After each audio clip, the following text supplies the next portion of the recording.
Hello. Hi. I didn't turn this light on. Oh, there we go.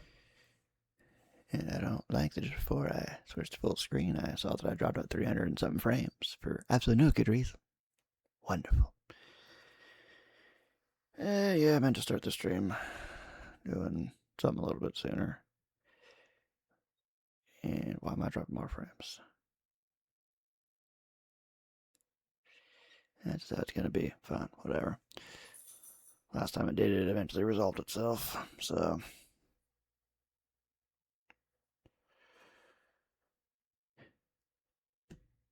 yeah. So I've got about 3 or 4 different things I could consider playing. Also, might just want to chatter until I see the frame rate stabilizes itself. I'm not sure what I could do to prevent this, because for several days it was doing just fine. Now it's not. Because heck me, apparently. Okay. So, what to chatter about? Probably AEW Redemption this weekend. So I'm not going to talk about, I think there's like, probably like,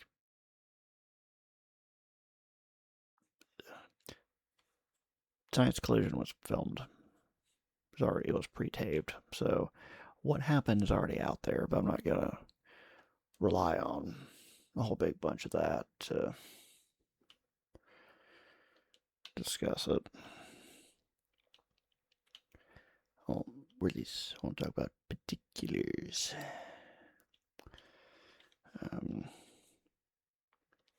There's 10 matches. I know that. I'm trying to be indecisive about. Yeah, let me not ask. I think I need my PC Ulius to try to do much more. I'll deal with the occasional frames dropping, apparently. But no, why is dropping frames? Anywho. I believe they had 10 matches, and show's going to start an hour earlier than normal. Which apparently just meant to Tony Khan, hey, let's just show another match in, which, no, the 9 was great, it's just you need to show it end sooner. Anywho.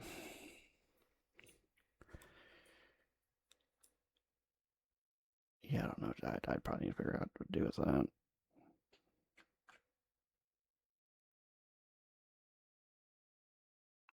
I wonder if it's having a pitching a bit of a hissy because of. I don't know why it's throwing a hissy. It's going to magically resolve itself. I know that. Let's see the 10 matches. This is going off of everything that happened since Dynamite. We'll see if Collision changes anything. Let's see, the AW National title. It'd be interesting to give Andrade the title, but also I could easily see Mark Davis retaining. They apparently have a 6-man ladder match to determine number 1 contender, I think, for the international title. Officially announced before Collision, Jack Perry, Beast Mortos, Commander, and Speedball Mike Bailey. 2 others will be determined, but I also, because I look at the Wikipedia article, already know who the other 2 people are. I will say that the people who won that are going to win their qualifying matches tonight. It doesn't change my mind that Jack Perry is probably going to do it. Since Jack Perry just re-signed, not resigned, but re-signed, which is spelled the same way. And spoiler, international title championship match, I think Fletcher is going to retain because he just recently won the title and there's no point for him to drop it yet. The double chain match. Jay White just came back. I feel like he has to win that and get some revenge for being clocked in the skull with a shillelagh. At least I would want that. But for I know the dogs will win. Death Riders, Young Bucks. Young Bucks seem like they're being, or should be at least be built up to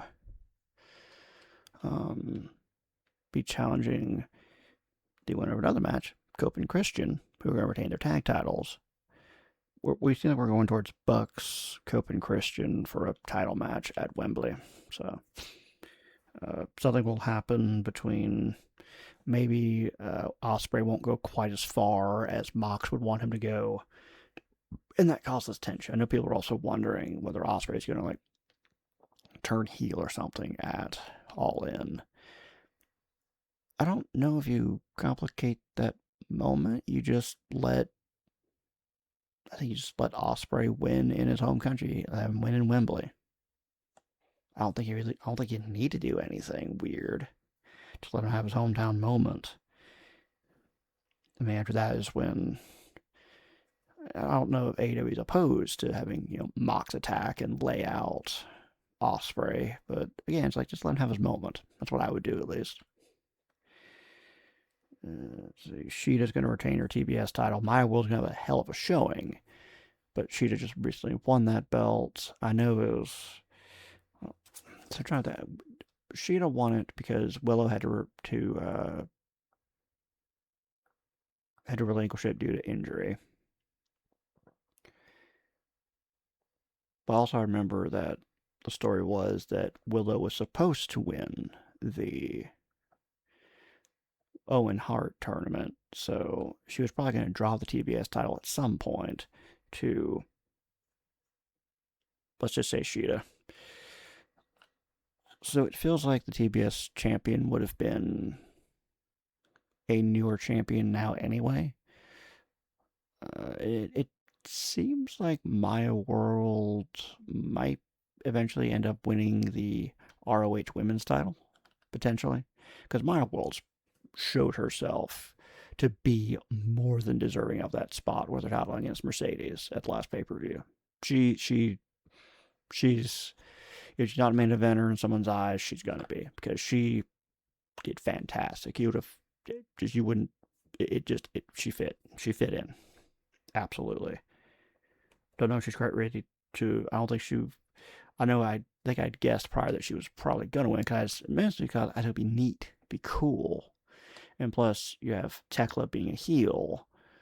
It makes sense for the heel Tekla to go up against the babyface Maya World, and I thought you could have built up Maya World in 2 months to win that title, but maybe not. But just have some beef with Athena. Athena's going to want to try to, keep her down under her boot and all that, so that can make sense. So, yeah, she is going to retain her TBS title because she's still a relatively new champion. I don't know who's going to win that title anytime soon. I have a similar thing with I don't know who's going to win the TNT title off of Kevin Knight. I was talking with my brother the other day, maybe even on stream, about it.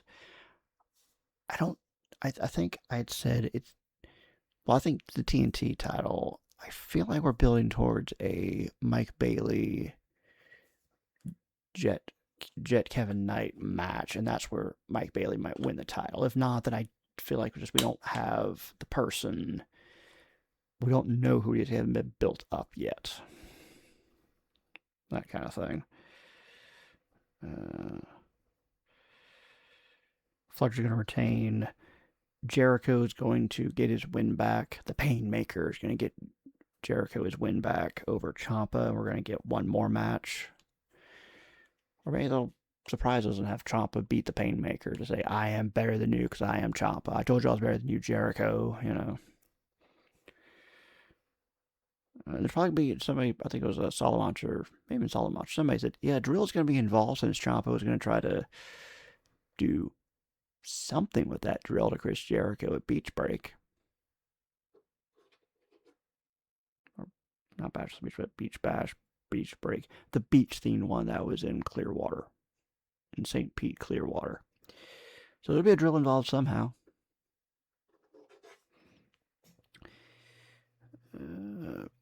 Now we're at the world titles. I love Tekla being women's world champion. I really do. I truly, truly do.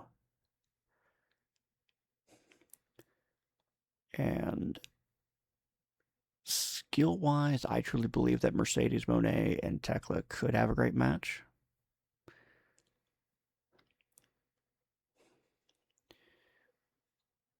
But if Willow was supposed to win the Owen, that means that she would have been challenging for the title. And instead of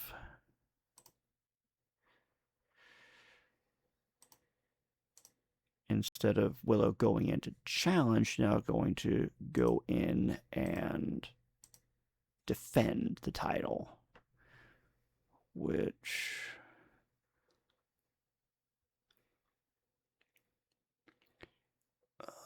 I feel like Willow was going to, under original plans,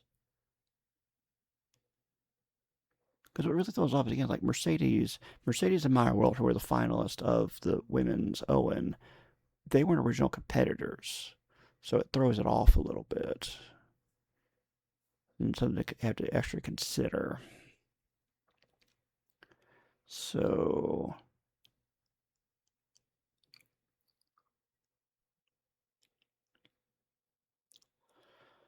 I feel like going to the all-in predictions, I feel like Willow's going to win the title here. Triangle of Madness and Mercedes' new faction will go at. Of course, that's also be justification for Tekla to retain. But again, it's just like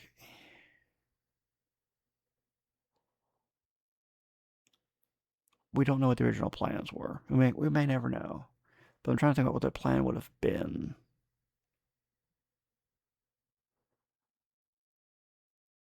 Willow would have gone and she would have challenged Tekla. And that would have, I feel like that would have been the moment for Willow to get the women's world title, which I think she's more than deserving of. It would free up Tekla to go do what she's going to do in Stardom as well. Yeah, I'm going to stick with Willow's going to win, and Willow will go to All In and fight Mercedes. And I'd say Willow leaves Wembley with the title too. So we're going to get Willow retaining the title for hopefully at least a few months. So I'm trying to close out some background programs, see if I can maybe help. I'm not dropping frames anymore, but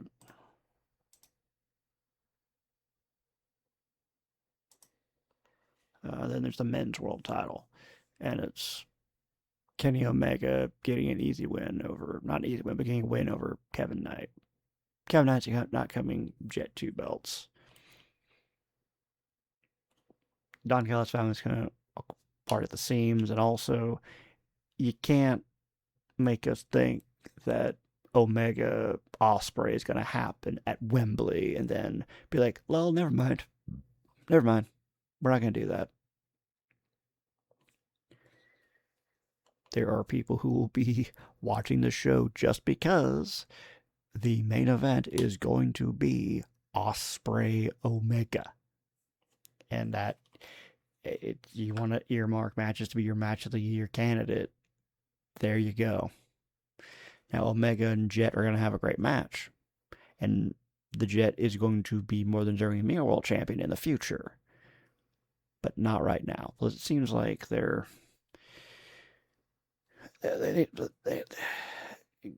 Jet's he's got plenty of people that probably want his head on a platter. He's got Speedball coming after him. He's still probably gonna have Darby coming after him. The Don Callis family seems like it's gonna start expelling some members due to infighting. So it's just not the Jets' night. It'll be in the future. It'll be the Jets' night to be world champion, just not tonight. Also sounds like Kevin Knight may not have liked how his heel turn went because he wanted Jet Speed to actually achieve something before splitting up.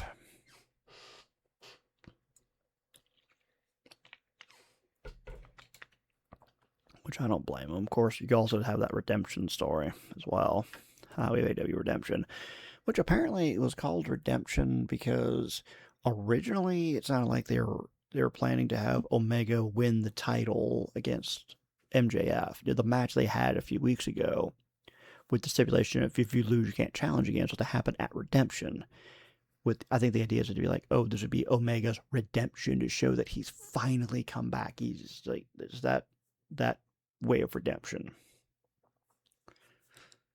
which that would have been interesting. That would have been cool. But apparently MJF pushed for it to happen at Beach Break, which it's just it made the show really special. It was a hell of a match. It really was. But we know that Kevin Knight's not gonna. We know Kevin Knight's not gonna Jet 2 belts. We just know it. And it's not bad to go in with these knowing what's coming. And like, for example, I'm predicting that just, Cope and Christian are going to retain over Death Riders because they're building to Young Bucks. It's not bad for it to be predictable. But this is almost painfully too predictable. Meanwhile, if you have the main event of Redemption instead, you had Omega and MJF. And if Omega loses, he can't challenge ever again. One, that's thrilling, and then two, you have the thing of, oh, who's Ospreay gonna fight? Is he gonna fight MJF or is he gonna fight Omega? Because MJF, you got face heel. You have Ospreay saying, "I'm going to get around all your tricks. You're probably some bunch of British swear words." Or would we end up with the oh my god match of the year candidate that we are going to be getting of Omega Ospreay? It would have made the pay-per-view a little more thrilling. It's still going to be a good show. But it certainly it lacked something now that we don't have that honestly great deal of unpredictability about the men's world title. We all may have thought, and even going into Beach Break, we're all like, Omega's got to win, right? He's got to, And then speaking about challenging ever again, Hangman, I think they have written their way out of it. Because when Cody first did the if I don't win, I'll never challenge the belt ever again, there was that thing that was said of like, oh, they could always write their way out of it. But just like who knows how it was going to be done. I mean, you could probably just have. I'm thinking back to Hangman said, yeah, it's not, in black and white and ink and paper, but I'm a man of my word. So that can give him that bit of an out where there's some reason that Hangman challenges again for whatever it is. The quick way to be like, well, he's a heel. He's like, oh, screw my word. Ah, ha, ha, ha, ha, But it could be a thing of just there's somebody else that gets it and nobody else can beat them. Let's say it's Mox. Let's just say it's somebody like Mox. Just somebody that, or Swerve. One of those people that just, he knows how to win. He knows how to beat them. And it might be a thing of, he's like, no, I said I wouldn't challenge for it ever again. I want to beat their ass, but I can't. I said I wouldn't do it. I meant it, and all of that. But maybe like enough people tell him like, hey, you've beaten him before. You are the only one. We don't know who else it'll be if not you. If it's not you, then they're going to have a reign of terror for a year or more, possibly. And maybe it's also a thing of if someone like Swerve definitely knows how to push Hangman's buttons. Where maybe Swerve's like, ha ha ha, you can't, ha ha ha ha ha ha ha ha.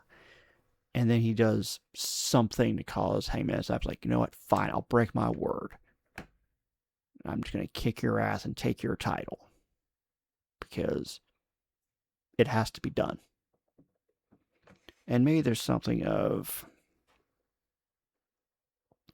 I mean, like, as the next step up would be, which would almost probably sound like overkill. If it's not, like right now, it'd be overkill for Hangman to say, well, I'll put up my career on the line or something, Or maybe just be a thing of, I will leave AEW for, a year or 2 years and I won't show up for that long. Something like that, maybe. Because then it would be Hangman saying, I'm now putting something else on the line. I'm already breaking my words. I'm going for the world title. I will put. I don't know about career. I feel like Hangman it's still too early for him to put his whole career on the line. He's not, 40 years old, where it's like, he's got some nagging injuries. We could see it. He's still. I think he's probably around my age, maybe a little younger than me. I don't know. I think he's a little younger than me, so it's a bit early. I'm 30. I'm 36. I wouldn't want to believe some wrestler saying, "I'll put my career on the line." It's like you're 36. You're not losing. You're not losing. Now, if Hangman said, "Hey, I exiled myself from AEW for like a year," then like, okay, that's more plausible and believable. Because Hangman was gone for 4 months, and a year could be an eternity. And maybe Hangman shows up other places, or maybe he's just like, "No, if I can't be in AEW, I don't want to be anywhere." And like he's exiled for a year, and still can't challenge for the world title. Something like that. Again, I feel like Hangman saying it, I'm being a man of my word instead of it's a black and white contract. I feel that that's your way to write around it. It gives you some leeway. And there's that possibility. Again, if you got a bad enough villain, Hangman will be like, you know what? I gotta break my word. I don't like breaking my word, but I gotta break my word. Um,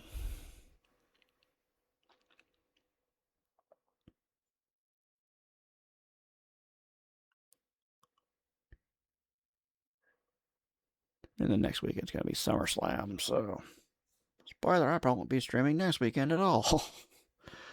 um, I would say like, well, maybe I'll stream early tomorrow, but just no. No, I thought I was gonna stream early today, and then I got sidetracked by something, and just like I can't force myself to stream early, as much as I would want to, because I wasn't doing anything really special before then. But I was thinking I'll stream at like 3 instead of 4, but then again, sidetracked, just couldn't force myself to do it. Um, SummerSlam, I feel like they still got to iron out that card. Off the top of my head, so we got Reigns Rollins. Reigns going to win that match. Finally get a one-on-one win over Rollins. Finally, after losing to him by various means. Punk versus Cody.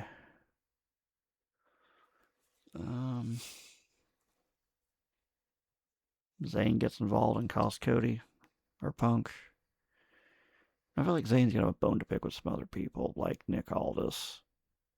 I gotta think about it. I'll just see. I'll hope that Punk retains, because I feel like we need Cody away from the title picture for a bit. Give him somebody else to go after, and give us a rest from Cody F and Rhodes in the main event scene for a bit. Aldis versus Gunter. Aldis versus Gunter. Oh man.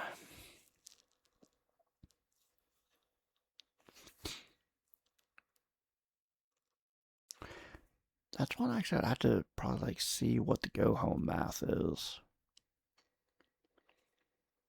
Because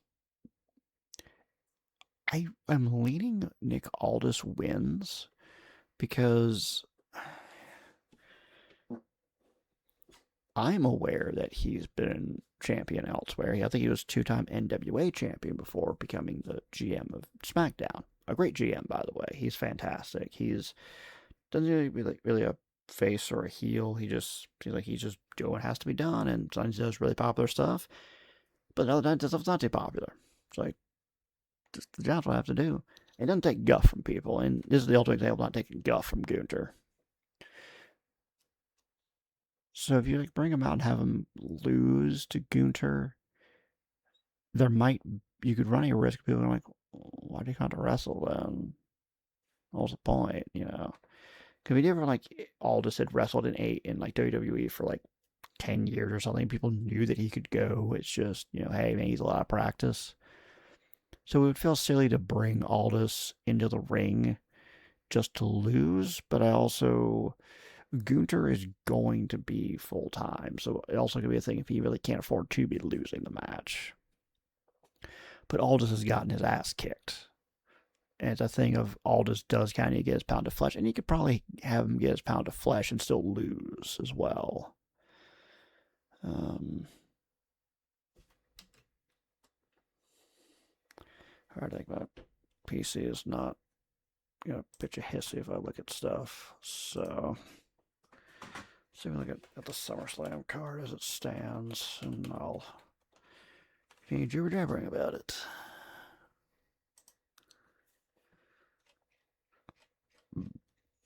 Let's see. Liv versus Io.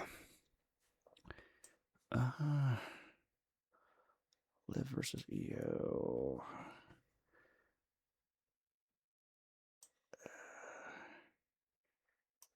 Liv versus Io feels like it's one of those. Somebody had called out, I was like, kind of like, what happened to. What was going on with the women's division these past few months? Because, again, I talked about this with my brother on stream one time. It's just weird of just. You have a lot of women. Him and I kept talking about various women that just. I'm bad at keeping up with SmackDown, but just like where are some of these women been? You know, where's Jordan Grace? You know, Julia, I don't think is doing much. Ivy Nile hasn't been on TV for a while. You know, it's just like you had to have the Queen of the Ring end with one of your champions taking a loss to the person who's going to challenge them at SummerSlam. That doesn't make sense. Why are you doing that? You couldn't have somebody else there. It's just you just could have had another final and not have Liv have to do that. But it seemed like they kind of were like, Vicaire got injured. We don't know when she's going to come back. They got indecisive. When you just have some, have Liv just knock over some metaphorical, tomato cans. Let her just like be a dominant champion. You don't need to have your champion lose and then win doing the weird 50-50 booking thing. So, unless Judgment Day is going to splinter, I'm guessing Liv Morgan's going to retain her title against Io. I guess. It's weird. Next up, they list Oba Femi versus Brock Lesnar in Hell in a Cell. Oba Femi's winning this. Oba Femi is going to be able to, especially if Lesnar bleeds some in that match, Oba Femi will be able to not only say, I too have defeated the beast. I made the beast bleed because he is the ruler. He is the bringer of war. He is the destroyer. He is the mountain you cannot climb. This is, I'd mentioned him earlier on, that it's not bad at predictability. There's only one outcome. Oba Femi beat the beast in Hell in a Cell. And they've been talking about, Lesnar's never lost in Hell in a Cell. Well, there's a first time for everything. And the first time is going to be at SummerSlam. Reigns Rollins. Reigns is going to get his first win over Rollins. Clean 100%, finally. Penta versus Chad Gable. I think you're looking at a match of the weekend candidate. Penta has shown that he's great, and Chad Gable, the comparisons to Kurt Angle are many, and they're valid. I agree with the assessment that if the Grande Americano stuff had happened a few months sooner, let's say 3 to 6 months sooner, for Gable to go on this redemption tour, maybe even if it had been that Grande Americano versus Grande Americano, Mask versus Mask had happened, I'd say maybe around Mania time. I'm not quite remembering when King of the Ring was. But just you have Mask versus Mask happen sooner than it did. You have time for us to see Gable start this redemption tour. And he goes to King of the Ring and beats whomever it is. Because the only thing is that where do you put Oba? Of course, Oba didn't get his title match. He relinquished it for Lesnar. Or he could have easily done at some point in the tournament. Just have Lesnar cost Oba a qualifying match, and Oba just spends a while. He's like, Lesnar, I want your head. I know you potentially if I know what you could have done. Instead of having the second match of instead of Oba and Lesnar at Clash in Italy,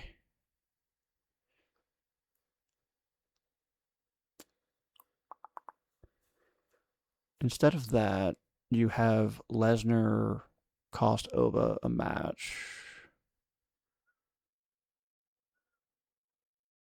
Lesnar does get another win over Oba. It's a similar thing to where you saw after the Clash in Italy match that, oh yeah, Lesnar won, but Lesnar's also like, oh good God, I think I still kind of only survived that match. Oh Lord. Where Lesnar was like, hey, I beat him. It's like, thank God I beat him. And then gets up this third match. So with Oba out of the tournament, not winning King of the Ring for what kind of seemed like nothing, you have Gable go into King of the Ring. He wins it. So now you're like, okay, cool. Now we've given Chad Gable this extra accomplishment, and he's going to go to SummerSlam and win one of the world titles. I don't know which one. Because we're in Minneapolis, we're in his hometown. So just Gable needed to, a long story short, is Gable needed to have some kind of big moment in his hometown. World title would have been beautiful, but winning the IC title in his hometown is also beautiful as well. It's not really a lesser than thing. It's still going to be a beautiful thing, especially in what's going to be, I think, a match of the weekend candidate at minimum. Might look at a match of the year candidate if you just let them cook. I think they can do it if you let them cook. Please. Punk versus Rhodes. I'm hoping Punk retains his WWE title over Rhodes because Rhodes has been champion for forever. As good as he is as the face of the company, he's fantastic world champion, but it's just pretty much always been him. It's time for somebody else. Please. The six man Knight Solo and Royce versus the Bloodline. Kind of gonna be jabbering about this probably next week as well. Although we'll be doing it before SmackDown happens, probably, unless I randomly said, "Oh, I'll just stream my reaction to SmackDown or whatever." But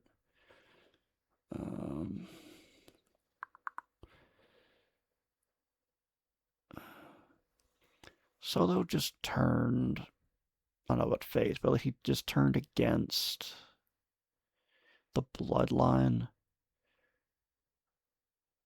I feel like Knight, Solo, and Royce are going to win against the Bloodline, and they'll. You want to add in some extra long-term storytelling. Jey Uso feels like, and a lot of the time he's felt like he's been primed to have a story of some point, and he's kind of had to do it too. Of he has to prove himself. He has to prove, oh, I am good enough. I am main event Jey Uso. And this would feel like a good time for he takes the loss. And it continues tension between Fatu and Jacob Fatu and Jey Uso. Because Fatu's like, you suck. This is why I don't listen to you and all that. And Jey just has to go deeper into just madness because, again, this dude ain't listening to him. And he's supposed to be main event. Jey's the right hand man and all that. He just can't do it. So I'd say that you have, I don't really know who would be on Team LA Knight, Solo, and Keys, but I think Jey Uso should be taking the pin, assuming Bloodline loses this. So we have the 5-way ladder match, which currently, because Rhea has a knee injury, but they don't know when she's going to come back. Stratton, who is currently the Women's U.S. Champion. She needs to not be in this match. She's been defending her title, in my opinion, but whatever. Versus Jade Cargill versus Chelsea Green versus Charlotte Flair versus either Julia or Lash Legend. But because the plan I'm hearing is like once Rhea comes back, she'll challenge and they'll determine the real women's world champion. Stratton is probably going to get tangled up with Monroe. We've done Cargill versus Rhea already. They probably would have had another match potentially if not for Rhea's knee injury, but we've been there, we've done that. Let's move on. Rhea versus Chelsea. Don't know if that would work. I guess pretty much we've done Rhea Flair, but I don't know. Then Julia or Lash.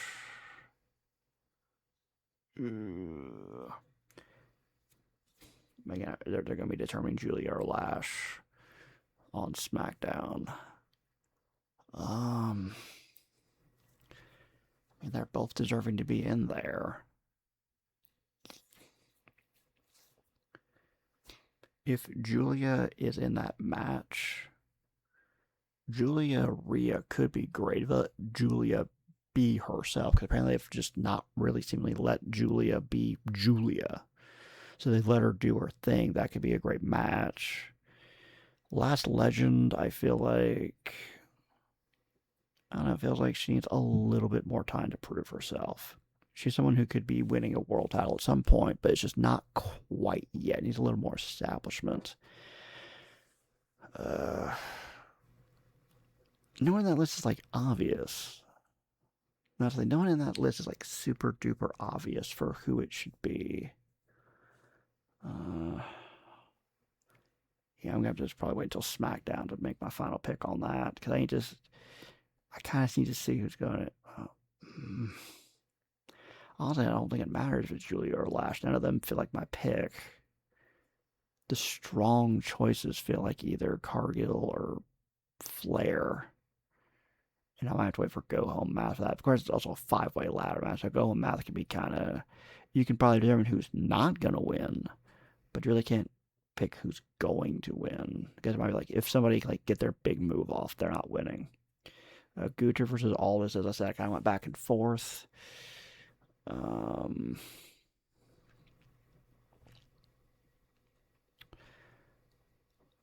it feels weird to pull Aldis out to have him lose, but then Gunther is going to be wrestling. It's like kind of like who's going to be here tomorrow, and Gunther will be wrestling tomorrow. I might slightly lean. That's gonna be a hard one to pick. I'm not quite sure. That might again depend on go home math. Danhausen versus Dominic Mysterio. Winner will keep the $100,000 Danhausen stole from the Judgment Day.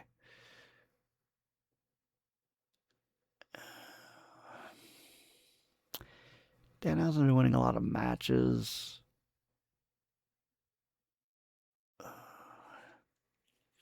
And Dom's also the AAA champion. And I know he's supposed to be. I think he's supposed to be defending the title against Grande Americano. I think at the end of August. I think that's the August or September. So I guess you got time if Dominic loses that. Unless you can say like Raw and AAA are two different beasts. That might be another one to go home math, but guessing right now. Maybe Danhausen wins it. But also, I don't think he can. He beat JD in the Garden with help of the Knicks player. I think Dom might win that because Judgment Day can't look too foolish. Zayn versus Balor, number one contendership for the Undisputed title. Honestly, Zayn or Balor could be great opponents if I'm right about Punk retaining. Either one could work, but Zayn had a bigger bone to pick with Punk. And like, hey, wait a minute. You got an opportunity out of nowhere. I want my title back. So I think Zayn might retain that one. 6-woman, Bella's and Paige versus Fatal Influence. Bella's just coming back. I got a really bad feeling they're going to have Fatal Influence lose this. Even though the 2/3 of them are your women's tag champions. But also you want to establish JCJ and have her beat. Also, I think pinning Paige would be the bigger deal, but because I don't have a big bone to pick against the Bellas. It does feel like because I never really liked the Divas era because it was just like I want them to wrestle, damn it. Because I was the one that just my favorite women's wrestlers are going to be the ones I could wrestle. I'm talking Trish Stratus, Lita, Beth Phoenix. I thought Eve actually did kind of all right for herself. It's the women that were allowed to do great things. And I guess I'm a red-blooded male, so yeah, boobies, but also I'm like, can I have a match, please? Because I was probably think of have my cake and eat it too, of see great wrestling and see boobies. Hey, I'm not that simple-minded. I mostly just want the good wrestling, but if it's a good pair, see boobs, Yeah, I'm a man, I can't lie. But also I just want great wrestling. And I'm not gonna say that the Bellas haven't shown an ability to at least kind of wrestle, but there's also going to be that degree of retconning history. Like, oh, we always wanted to be pushed forward and all of that, which, for all I know, that's true. I obviously was not in those locker rooms, so there may have been some of the story or all the story that they tell might actually be true. Until proven otherwise, it's possible that they wanted to wrestle really good and they weren't allowed to.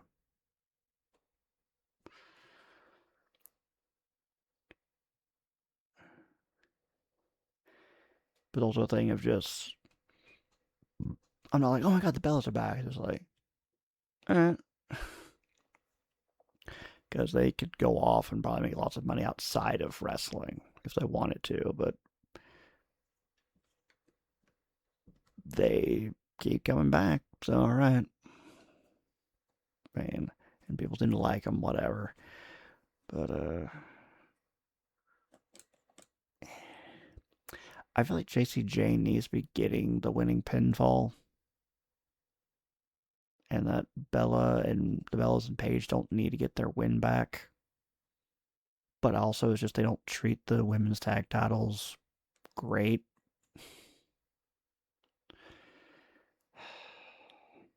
Tentatively, I'll pencil in JC Jane winning, but go home math for SmackDown. I can see it going either way, unfortunately. Trick versus the returning Baron Corbin. Ooh. Um,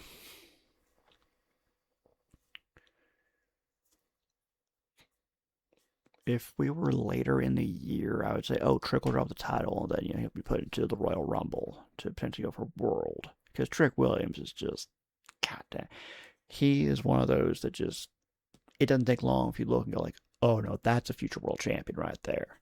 The man's just, the man's got charisma. The man's got connection with the crowd. Simply put, and it's amazing. It truly is. Um, but if you want Corbin's return to have a massive impact, ooh, you have Corbin win the title. That would be the way to do it, and then have him just, you could have him just constantly defending the title, just to show that I am Baron Corbin, and this is how I should have been booked all the time. Vince, what the fuck are you doing?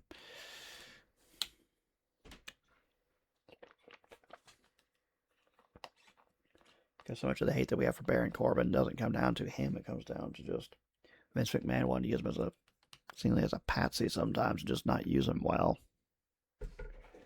It's a oh, it's got Baron Corbin, not because of me. I'm missing everyone. So yeah, we're still a week out. I still need to. We'll need to see the Raw and SmackDown from next week to see, but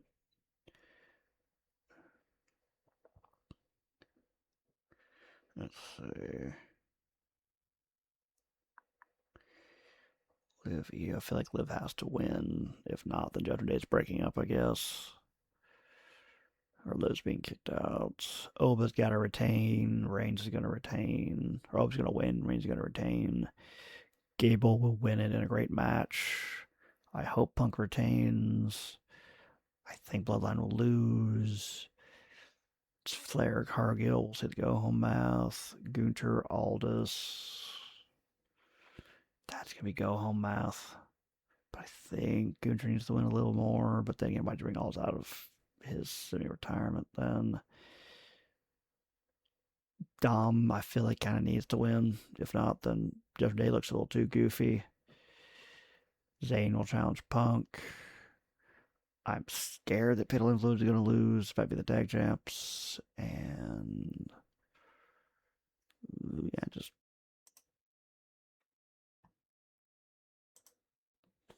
I don't know. I do not know. For that lose. Now that I've stalled, I still need to figure out a game to play. Or just let the stream be sub 1 hour because I don't know what to do and ain't nobody in here. As far as I know. Somebody's in here, you're just stalking, being anonymous. You don't have to show yourself. As I said, yeah, non-followers and lurkers are welcome. I'm not going to force you to talk. I do my best to means it because I understand just sitting there, just being like, I don't know what to say. I don't know what to say to this weird dude that's wearing a shirt with a programming joke on it.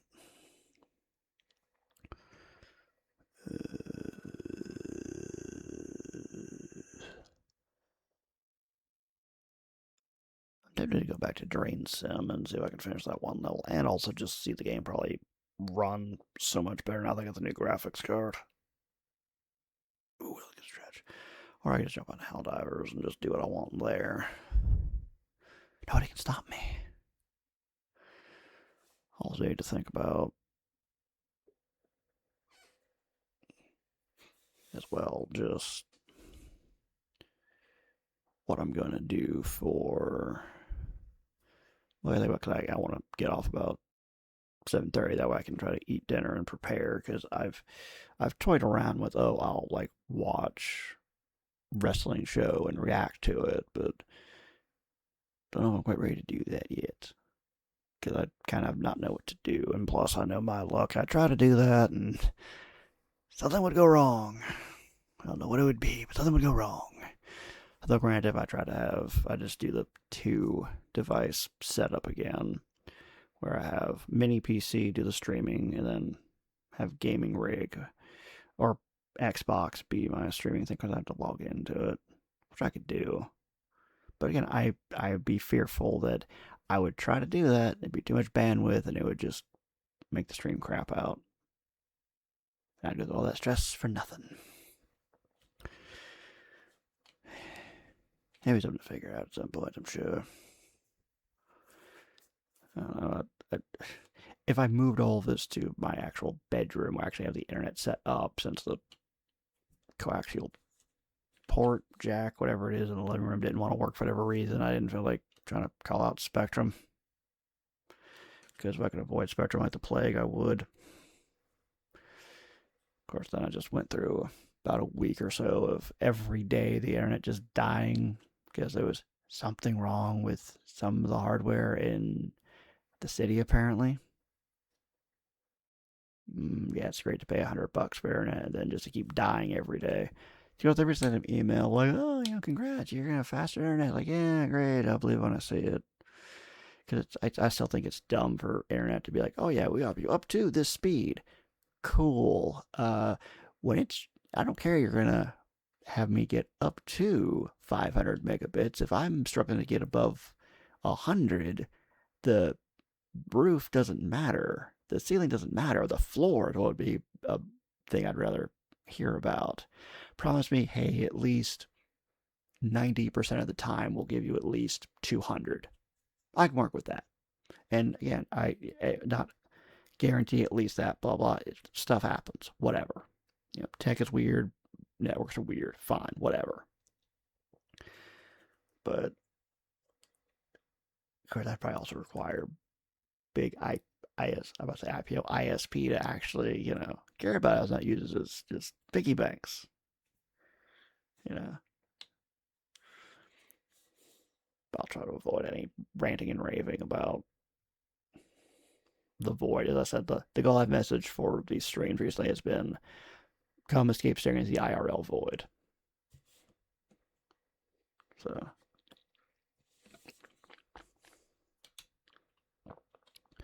I don't know what to play. Also, I don't know what else to talk about. Brother's usually in here, and I guess he's been busy at stream time, which, whatever, I don't require him to be in here. Nobody's required to be in here.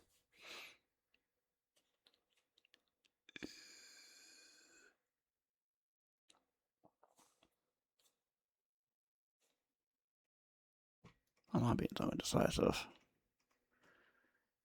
I could jump into Red Dead Redemption 2 and just continue that, but sure as I'm not feeling that right now. And again, since I have Collision I'm going to be watching tonight, I'd like to have something I can kind of stop. And Red Dead Redemption 2 is not a game I can just stop. You just got to watch just a few of my streams and see that, oh, I'm going to do this and this and this. And I'll do that real quick. And real quick turns into not real quick at all. Turns into I do this other random thing, and this thing takes longer than I thought. And I still want to do that other thing. Like, I'm all the way over here now, and I get sucked into some other mission that I didn't mean to, and yeah, so.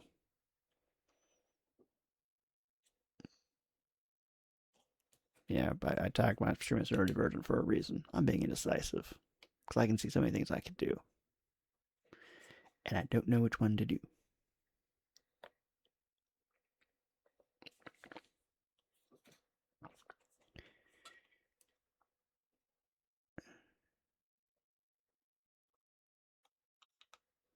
Where did I leave off in Crime Scene Cleaner? I think Crime Scene Cleaner I was going through and trying to do the True Cleaner challenges. Where'd I get to? I think I got through the first... I think I did the first 3 for True Cleaner. Yeah, I did the first... I know I did the first one, because I've done that first mission several times by now. There's not much to it. I think the second and the third missions I missed... Each time I missed something. I think one time was like a clue. Maybe both times I missed a clue. I think the next one, it would be... I think the next one's like the pizza joint. I almost want to play through those regular levels again just to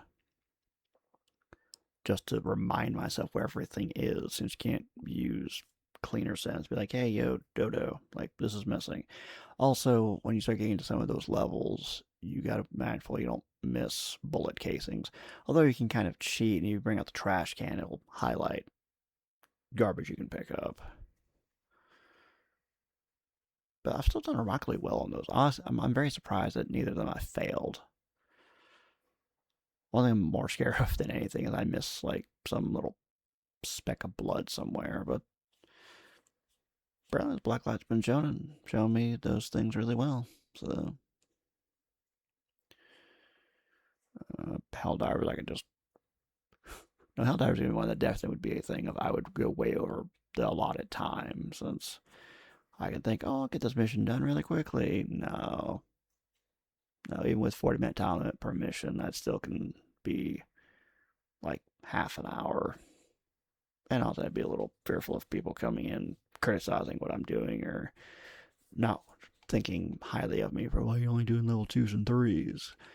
Because I want to have fun with it, and I'm farming super credits. And I'm just playing around with the build. I could probably do a level 4 on my own, honestly. It would be hard, though. And I wouldn't like the fact that I probably wouldn't be able to go find everything without potentially getting shot. Of course, now I do have... Probably at the times I was trying to do level 4s prior, one, I was not fully equipped for it. Hold on a second. I'm trying to untangle this headphone. But yeah, just my problems with doing level 4s prior, at least on the bot front, was one, I was probably nowhere near equipped enough and didn't understand what I had to do, and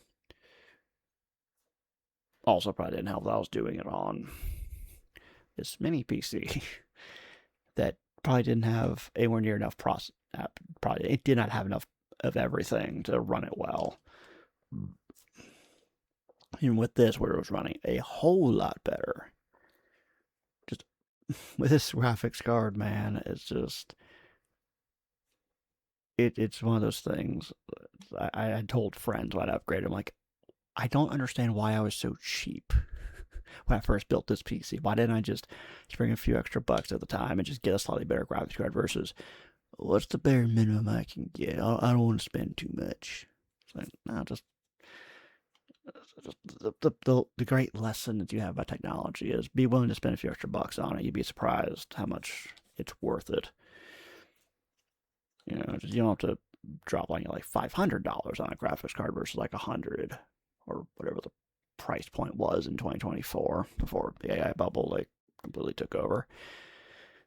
But if it's like, oh, like 100 versus like 300, and it's like, okay, it's a couple notches up, get a couple notches up. Because if not, then it just comes back to bite you. I've had it happen with phones, I've had it happen with laptops, I've had it happen with too many things. I should know by now, don't go cheap with technology.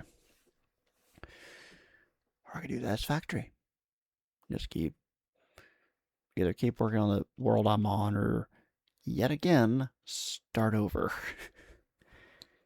It's tempting to do that in Satisfactory because it just you build up some stuff and you're proud of it, but then you're like, oh, I need to like figure out how to get some of this stuff all over the place, and I want to build this thing like this, but that thing's in the way, and then I gotta tear that apart, but I kind of need that thing, and I know that now, for example, I have a kind of like a bio factory that's there where I put in leaves, wood, mycelium, then all the various like animal parts I find, and that gets converted into biomass. A lot of it gets turned into solid biomass, which is what I use for power.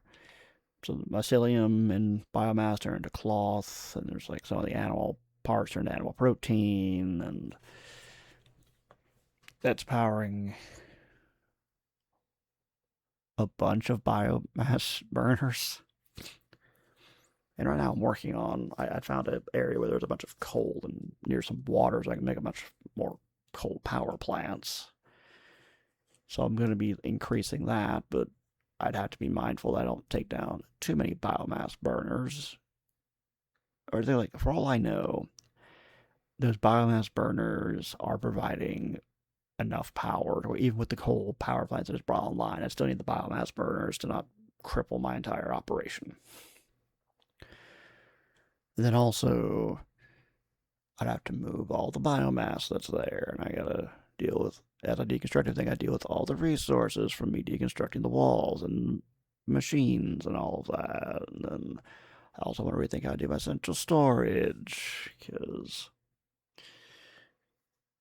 I think that if I didn't have backlogs sometimes, because I'd had some backlogs. I was like, for example, I had like some area making quartz, and it just never worked on.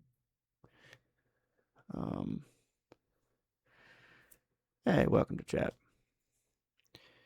Uh, so I hadn't gotten the quartz to central storage; it just all just built up. So running the tractor and trying to get into the central storage there just kept jamming up the truck stop there, which meant that another vehicle bringing in coal, which is the default fuel I was using to power the trucks, got backed up. So trucks kept running out of fuel, and it just created a cascading effect of a lot of things getting backed up and not working properly, uh, like a stator factory having motors shoved in it, which stators don't need motors, so it just clogged up the machines.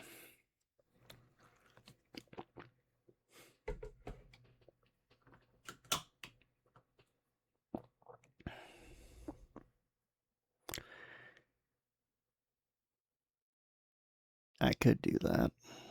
Again, I can also just get back to DrainSim, which at that level I need to finish. And it's one that I think I almost had done, and then it just seemed like there was like some little bit of water trapped somewhere.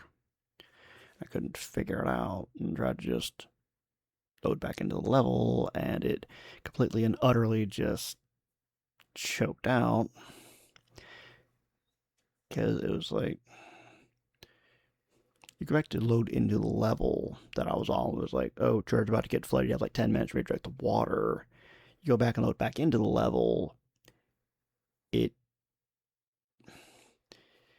It does the countdown, but it doesn't seem to know how to handle, like, you're supposed to be past the countdown, but the countdown hasn't happened yet as well, so the water doesn't flood. So you're sitting there, it's like, anytime you like to flood now, come on now. So I have to start the level all over again.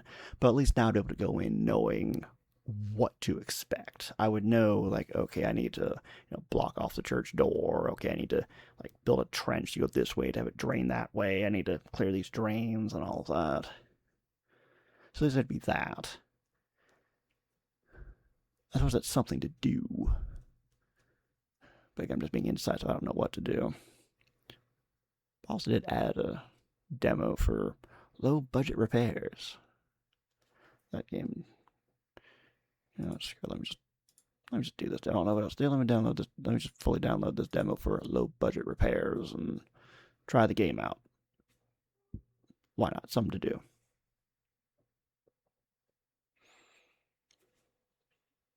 Cat. Yeah, scroll. Just do low budget repairs. Why not? Something to do. Keyboard.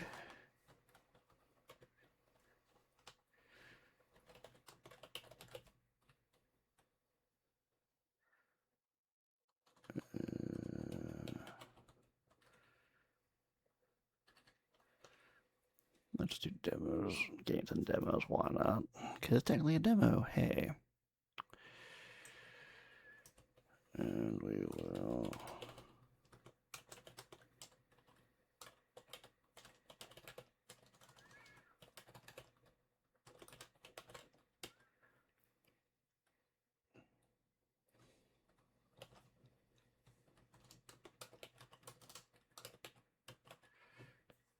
If it would load just to the way, that'd be great. Come on, download more. Don't tell me slowing down now. Come on.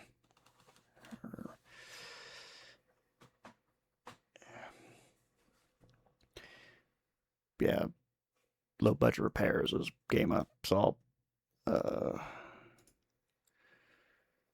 preview for and description. Manage renovations in 90s apartment blocks. Focus on quick profit and cut costs wherever possible. Client notices defects. Tough luck. The money's already in your pocket. Every day brings new challenges and decisions that can lead to fortune or trouble. And it looks like you're playing the role of handyman. That's just like, yeah, this looks bad. Let me just check out the window. Yeah, it's paint all over it. It's probably just playing off a lot of the stereotypes of how landlords can be very, very cheap in their repairs. We're like, it's good enough, whatever. You need a place to live, right? Now look at the preview, for example. It's like they're putting up tiles, and it's possible to put the tiles like really crooked, but hey, the tile's up in the bathroom, right? That's all that matters. It's like, hey, this, and now they're duct taping some tiles. Good Lord.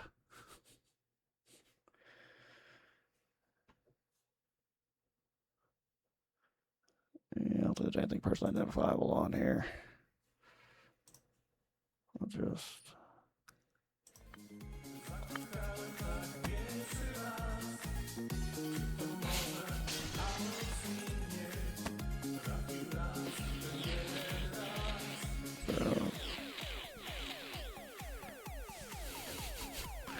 Yeah, this game looks like it'll be amusing. Whenever it downloads, that is. It's getting there. And again, I'm allegedly to have gotten even more internet speed from Spectrum, which again, don't care about the potential. I care about what it can actually do.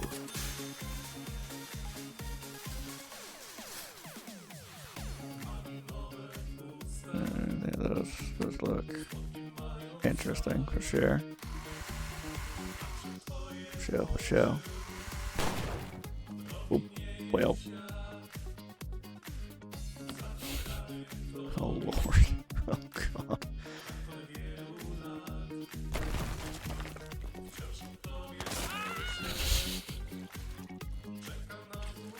Oh God.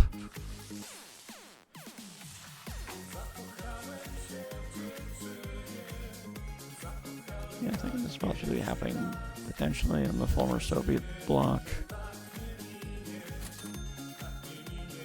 Or like the developers are probably from this former Soviet bloc, so it's probably what's going to inspire somehow all this. Why are you so... What? Oh, God. Oh, there's a cat. Okay.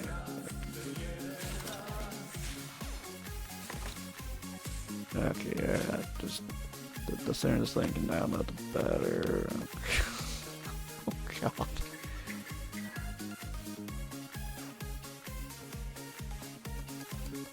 Oh, Lord.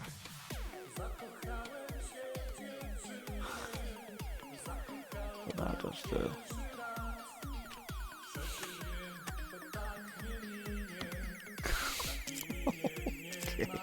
Yeah, so yours like super just like make it work. It looks fugly, cool. It works though, right? Nope.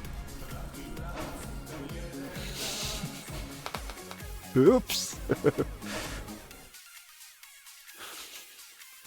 Oops a daisy. Oh, that's supposed to happen.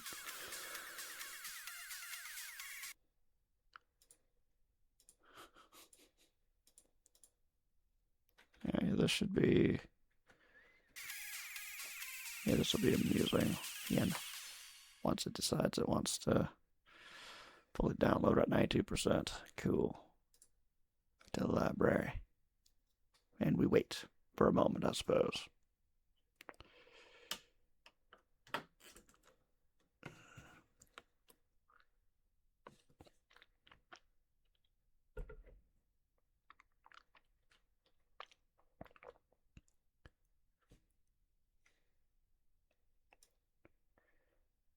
I think I remember this being kind of a beefier download. That's probably why it's taking a bit. I think this would be like, I don't know, sort of like 20 gig download, I think. So, all right, let's go and see what happens. This definitely one I'm going to have to fight some of my base instinct of like, no, it must be perfect. I'm going to have to just get it done. And just embrace the chaos. Oh, I'm glad that my back and neck feels better. Oh. Holes look best hidden behind a painting. Oh, God. Alright, I'll keep that in mind. We will keep that in mind.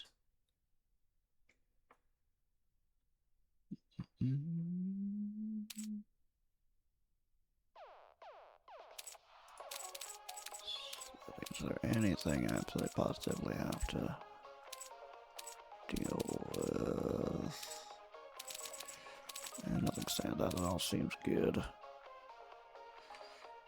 So let's see what happens.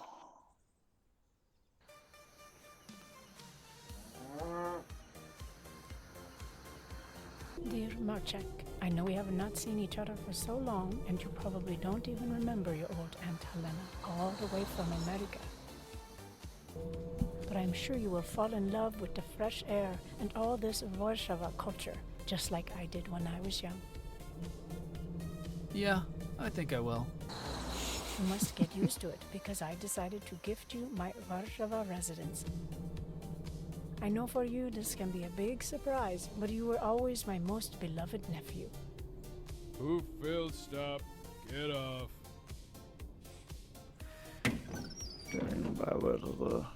You will find it no problem. When you step off the bus, take the first road to the left. Okay, there we go. I like Warsaw is what they said. That sounds like that might be Warsaw, so. Or maybe it was the right.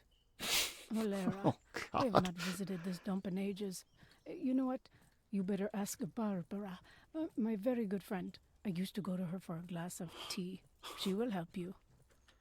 Alright, so this game's just absolute chaos from the start. Okay. Good morning, Miss Barbara. Moaning? Well, young man, straight to business, are we? I won't say no, but aren't I a bit too old for you? What? No! I said good morning, Miss Barbera. No, I'm Barbara. Sweet Jesus, this is going to take a while. Oh, Lord. Okay. Listen, I'm looking for number 101. Sweetheart, I don't have that kind of money. My pension is a mere 300 zloty, barely enough for potatoes and cigarettes. At least she knows her budget. No. The house number. 101. Uh-oh, easy now. I'm not that ancient. Only 70 springs young. You should have seen me at your age. Ma'am, the house number 101. Ah, you should have said. You're going to Helena's. Straight down the road, then left. Can't miss it. How is Helena, anyway? She's fine. Fine. Goodbye. She's doing time? Oh, my. So that's what she meant when she said she was away in the States. My God. Okay. Now we go to 101.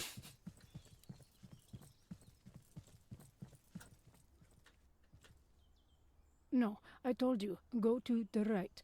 And to make it easier for you, I am attaching a picture Whoa, Alara. of the neighbor's house, mine, across the street. Right. Thanks, Auntie. Wonder if the whole thing collapses the second I touch the door. Oh, that's a good plot twist. There's a picture of the neighbor's house. There's that empty hand. Then,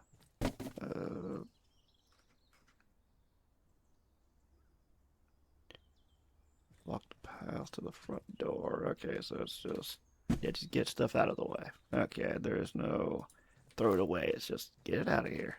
Get in the way. This game has some production value. I know it's a demo. Yeah, it's a demo. I'm going to give it its slack for being a demo.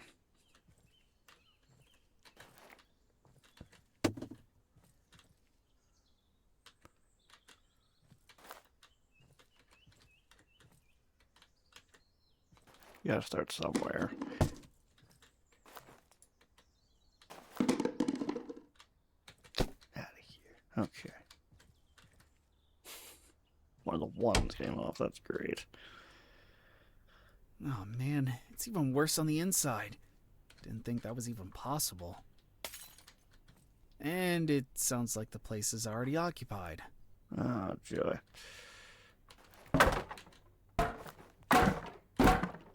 Hello? Get out of my house. Ooh, Zach, you know I love you like a brother, but if you don't tell me right now who lifted my bottle yesterday, I'll fuck you up like a teetotaler fucks up a party. Did you get it? Who? I told you already. Like Valenza. I get up in the night, dark as hell, and there he is, bottle in hand, looks me dead in the eye and says, I'll do to it what I did to communism. And what did he do? He finished it. Damn, that actually checks out. Gentlemen, this isn't funny or sensible. And what exactly are you doing in my house? Get out. Your house. We've been parked here 5 years. Called it. That's right. Either you clear off, or drunken Master Rishek here will kick your ass. I'll take my chances.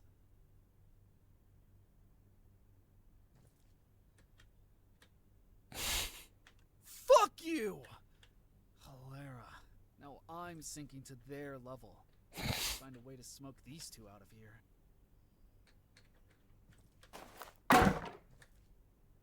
Oh, Karwa, you hit the vaccine lump. The vaccine lump. Retreat, Karwa. The easy part's done. Now I should clean up before this. Fragrance attracts more unwanted guests. I wonder where the trash can is. there might be a degree of, and I wouldn't. It's an idea that I would have as well. Of it's not going to be super polished. This is a game where you're going to be a landlord, and you're going to be. That's not, no. Whereas, like, you're doing crappy repairs, so I'm not gonna expect this to be, you know. Oh, there's trash bags. Even better.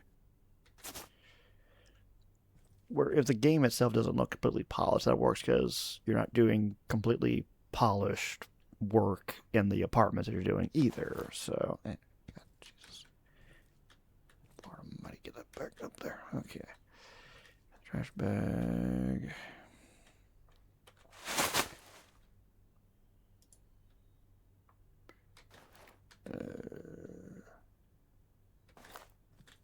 No, I guess I'll just go there. Okay.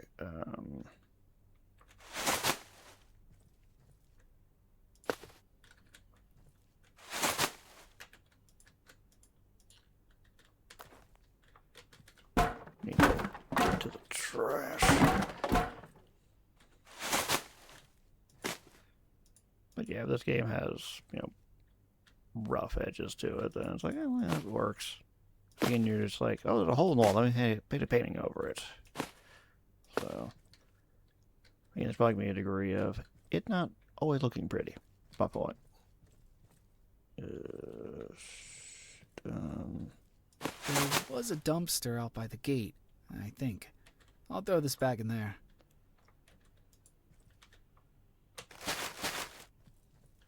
Do, do, do, do, do, do.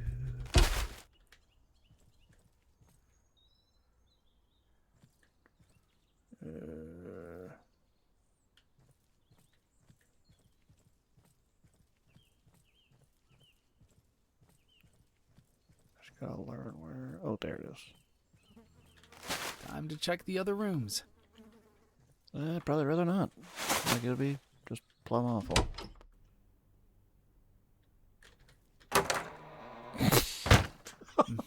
Uh-oh. Somehow throwing out the garbage made the place look even more depressing. It's begging for renovation, and it won't be cheap. I need work. P.S. If you need any kind of job, go to my good friend, Mr. Izbishik. That one is a real craftsman. He could unclog a pipe like nobody else. I saw a payphone outside.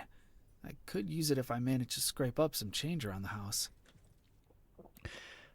Should I do better voices when I make up adventures in Gary's mod? But like I said, the game's voice acting has a charm to it. Yeah, again, there's probably going to be a degree of it's not going to be super polished. It adds to it if it's not the prettiest. So.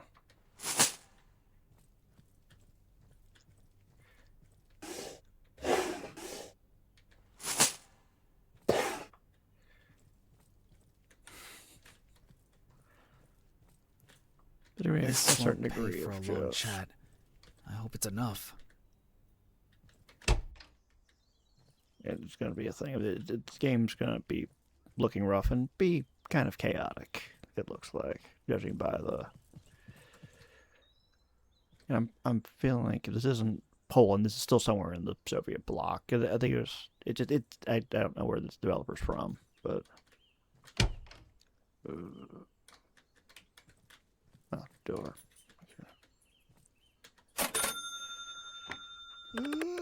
Hello, I'm broke. Hello? Good morning. Is this Mr. Zbizek? Yeah, who's talking? Maciek Batala.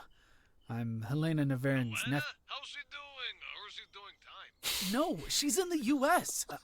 Listen, I'm after some work. I want to make a little Lucky money. for you, kid, I'm actually opening up recruitment for an assistant. Meet me at the client's place, 32 Pine Street, apartment 12. You can show me what you can do. That was quick. Well, on my way then.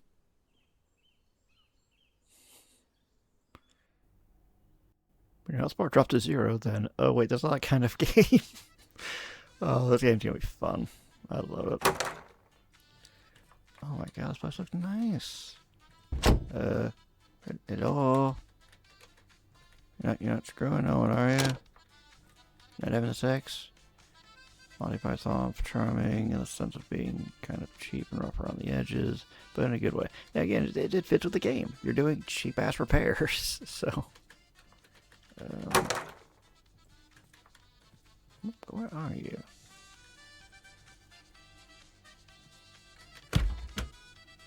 Jesus, good lord.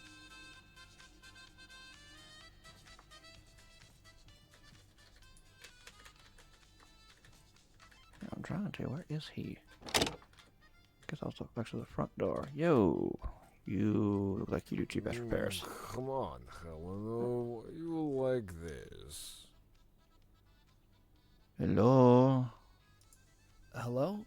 Mr. Zbizek? Mister, why mister? We are friends. No need to be so official. Ugh. Maybe I should reconsider this career path. The man's out of it. Reeks of vodka, too. Vodka? Where is vodka? And who are you? I come for work. We spoke on the phone. Yes, right. I was waiting for you. Take this paint and work on the wall. I must finish something. Okay.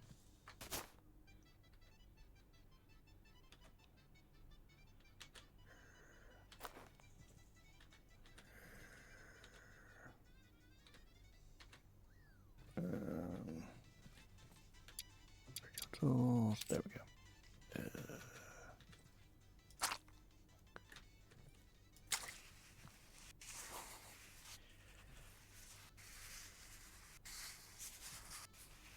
Can't say if I can practice just doing a lot of good enough work.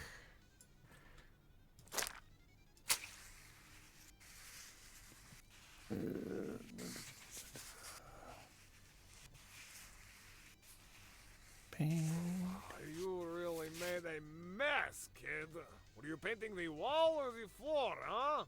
If you laid some foil first, there would be no mess. Why foil? You are cheaper, boy. Grab a rag and clean this up. I think there is one on the kitchen counter. Okay.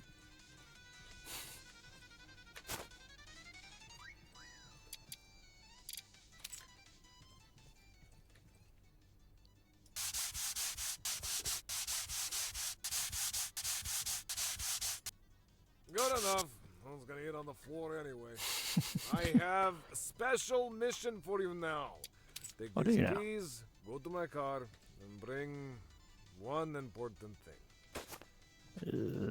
Okay.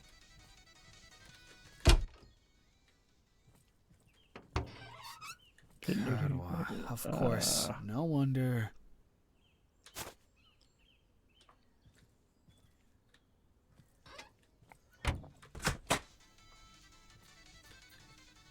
What took you so long? I hope it's all there. Otherwise, I'll deduct it from your pay.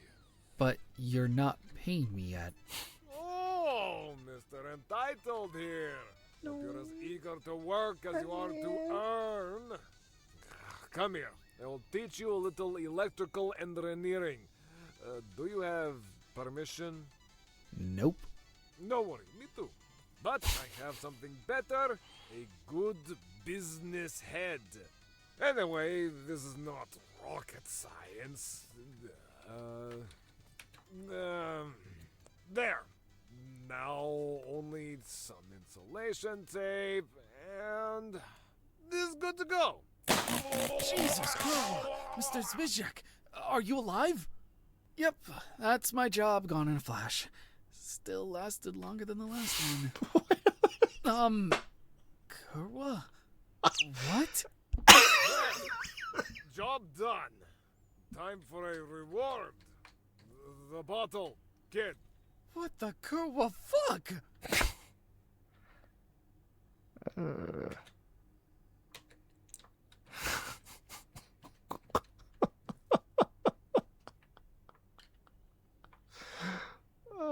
Hell, water or what?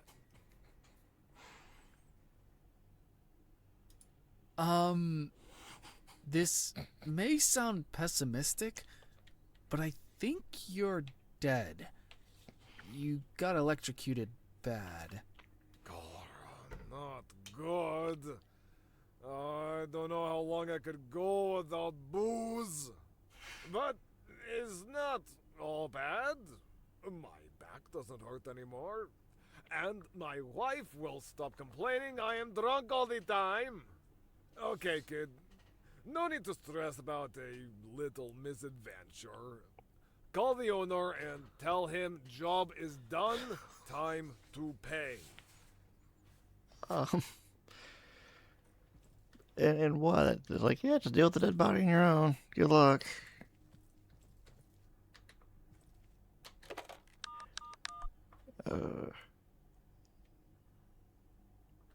Client's remarks, well, it could have been worse, but it also could have been something I would have been happy about. It's like a wall that looks good from a distance, but when you get closer, you start squinting. It's a shame the socket wasn't fixed. I guess I just gotta call. 2 and 3. They probably weren't trying to make this pretty. They're trying to make a game. You gotta start somewhere. And maybe it's this is the first game, the next one they'll do even better. Lord. There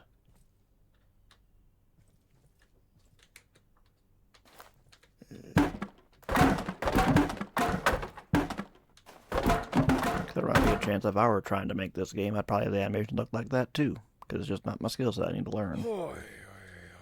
What a dump!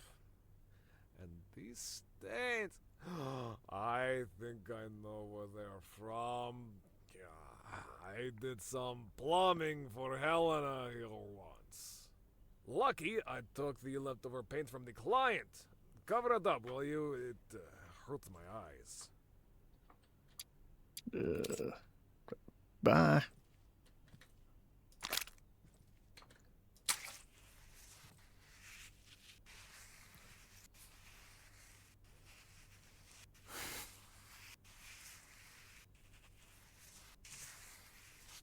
Yeah, I'll just go with the thing of, hey, they actually worked and made a game.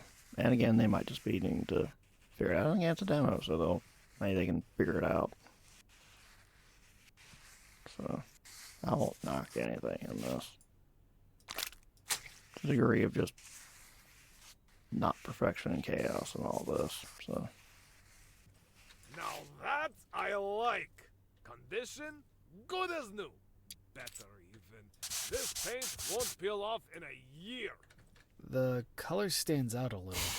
It does. What are you, interior decorator? Stop fussing and pick up the place. Right now, you're in the red, and you haven't even earned back the paints you have used. So what now? Fill these holes? Yes, but not here. Lesson 1. You practice new skills at the client's place. And I have just the perfect little job lined up for this. Let's go.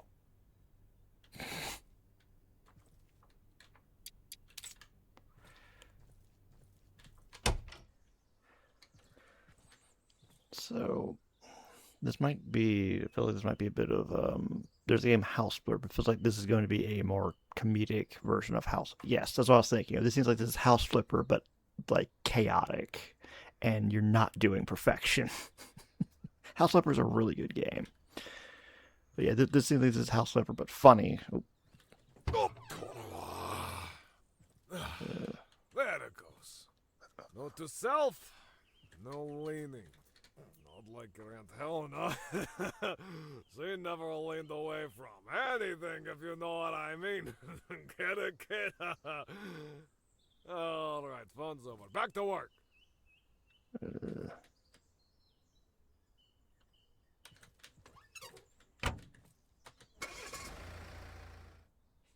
But I'm concerned and wondered if maybe you did some other kind of plumbing for her. Took care of her plumbing, if you know what I mean. Lay down some pipe, if you know what I mean.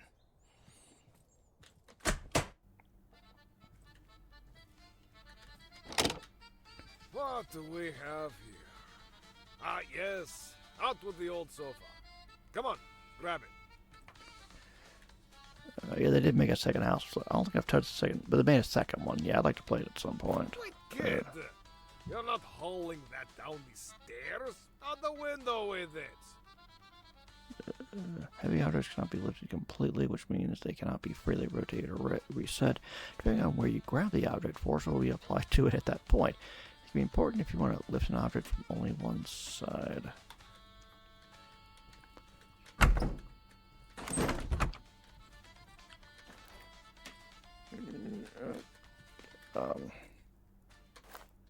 Okay, cool. Okay, and then there we go. Motherfucker, get down now. There. Out of sight, out of mind. Now, fill those holes in the walls and you're done. But fill them with what? I'm lost. Kid, must I teach you everything? The plaster is right there. Dip and go. Dip and go. Okay.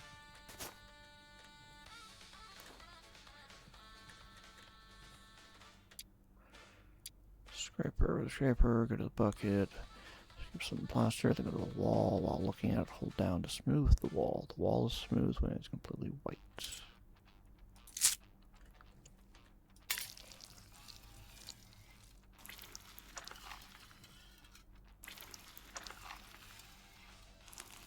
We won't talk about what could happen if it goes out the window.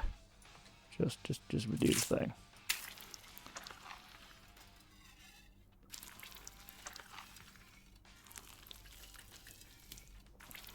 It's outside, out of mind. I need it out of the way. Now it's out of the way.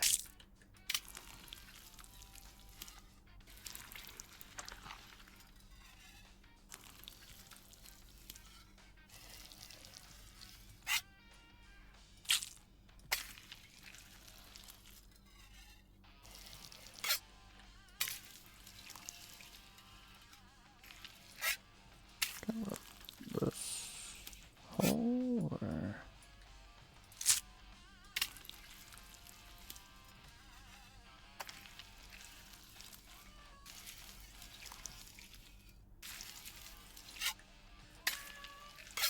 Not right now. You'll get food here soon. I don't know how to fill in these other ones, but...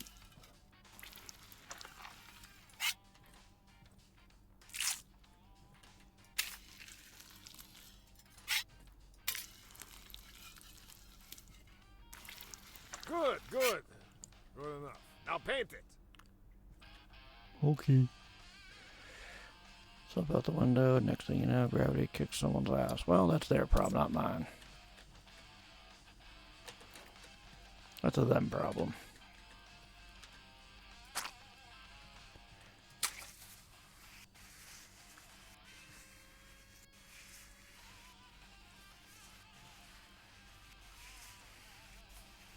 That's how you gotta be. Sometimes you gotta be like, no, that's not a me problem. That's a somebody else's problem.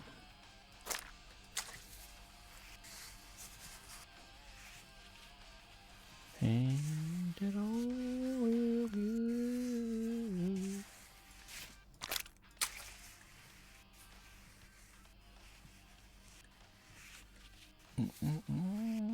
Paint it real good.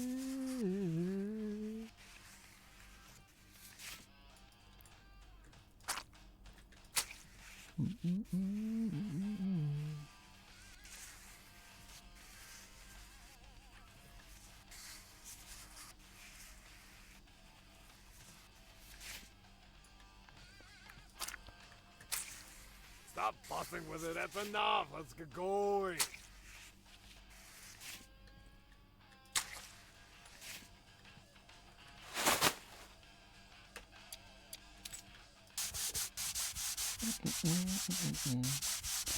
Yeah, Olive keeps meowing at me for some reason. It's not quite time for her to eat dinner yet. It's getting there, but not quite yet. Still got a few more minutes. Kid, are Aren't you forgetting something? What? Did I miss a spot? Dumber than a left boot. Remember what you didn't grab from last job? Oh, the paint. On it. Yes! And bring that bucket of plaster too. We need it more than the client does. Materials and certain items are pressing R.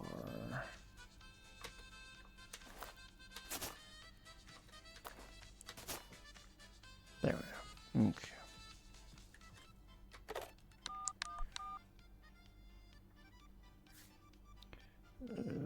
Okay, job done. It's fantastic. The wall is as smooth as a new notebook from a bookstore. The paint looks elegant, and there's no trace of old sofa.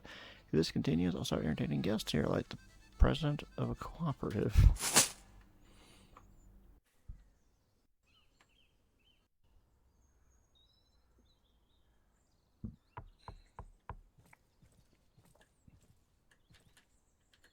Well, finally. You're the handyman from the Garden Street job? What's this about? It's about some idiot dropping a sofa bed on my balcony. Huh. Oh, look, madam. I really didn't want... And my upstairs neighbor, a good man that he is, told me you did this renovation and everything turned out great. Very happy he was. Mistake! Oh, kids. What did I tell you? Once you do it too well... Quiet! What? Nothing. So, you would like the balcony fixed, madam? If you could, when are you free? I don't know. I'll pay extra. I'll be there today. Well, maybe that is hope for you yet.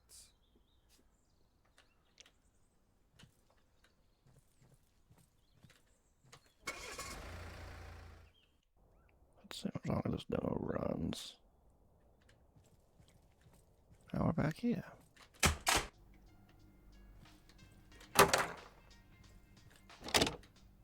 That's how you land a job. A little charm, a little luck. I'm not sure I have either of those things. Yeah. Okay, third time's the charm. And remember, kid, we're on the second floor. Push!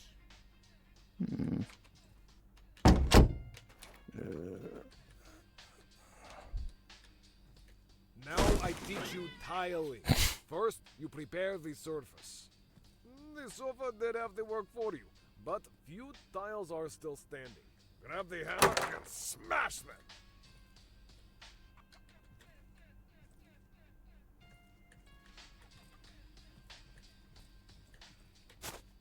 Ah, okay. Use the hammer to destroy various objects, including glued tiles. Burn the tile and click to destroy. Be careful because you can cause additional damage. Now, tile glue. Take the sack and follow me. We'll find something to mix it in.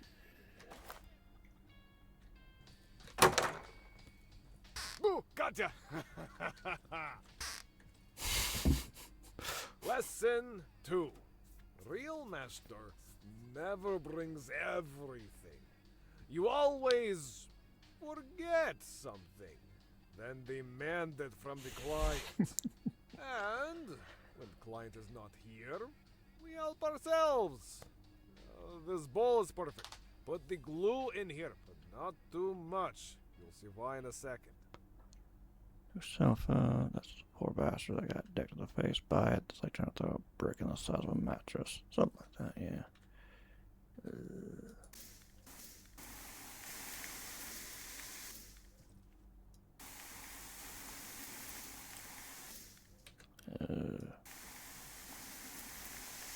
Good!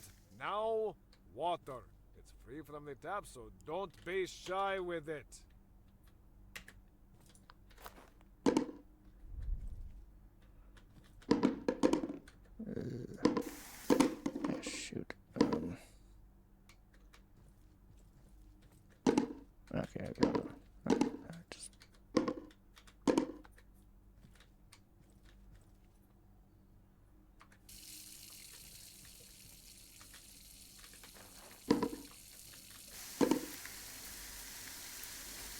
That's enough, kiddo.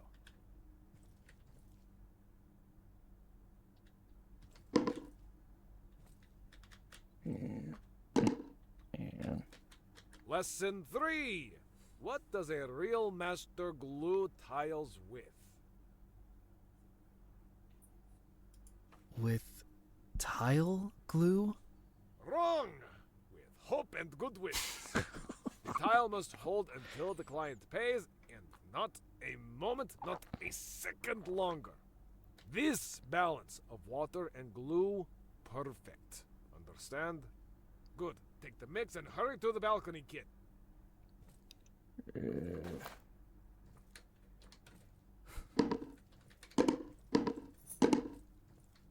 Now then, set down the bowl, grab the trowel, and spread it, but sparingly. shoot. Give you food in a few minutes. You can wait a little bit. With your notch trowel equipped, go to the bowl of glue and press to skip some glue. Then go to the wall. Look at the down, and then we do some of that.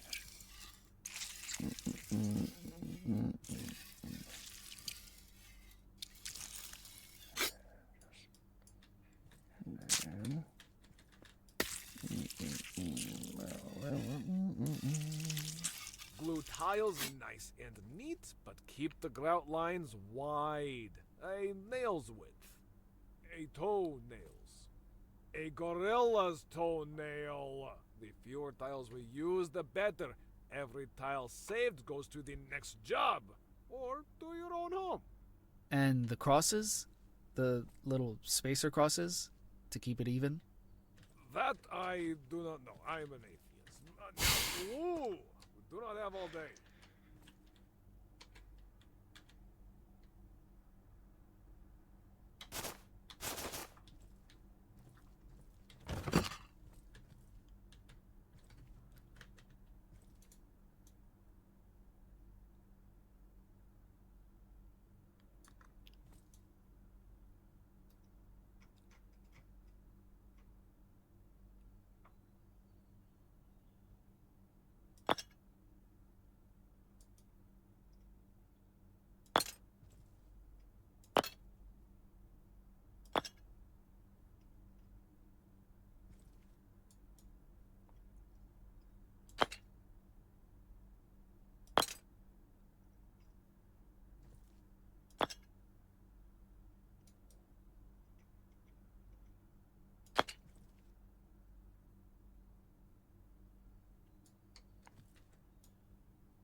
I guess I'll just leave those there.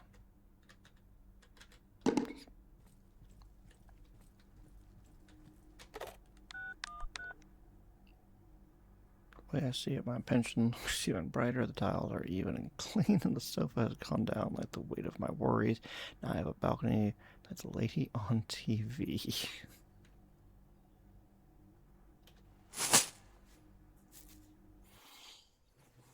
Sure, yeah. Oh, Lord, no, what?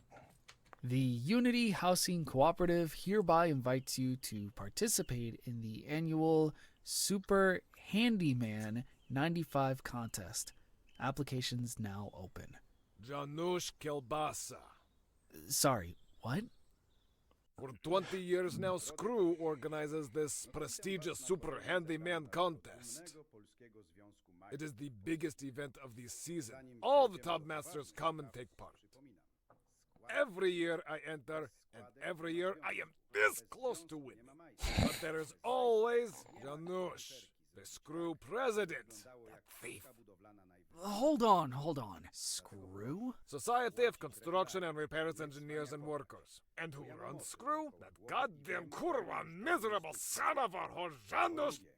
I hate that bastard. He organizes it, he enters it, he wins it every single competition. Where is the police, I ask you? Where? But those days are over. Now I have you. You are young, not too bright, granted, but no matter the thinking, you leave to me.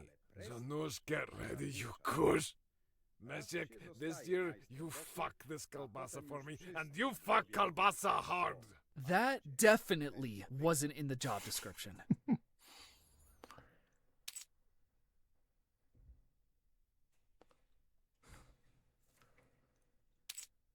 Wonder what's on TV. Need something fixed? You bet I do. We bring you a craftsman the likes of which the world has never seen. Whatever needs doing gets done. He can handle everything. He knows everything. Always cheap, always fast, always good. Well, acceptable. What do you say to that? No way. Impossible. Complete nonsense.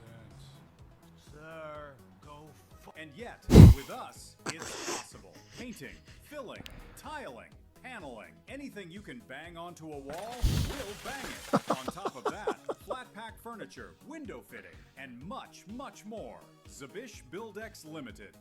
Balconies and rooms find happy clients every time. Damn right, go. Call now for a special discount.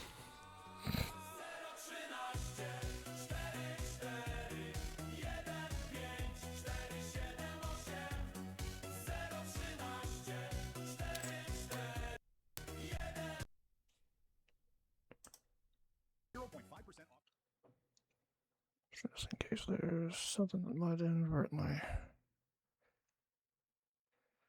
There's a demo for it, or a survey for this demo. Let me make sure there's nothing on here that's kind of.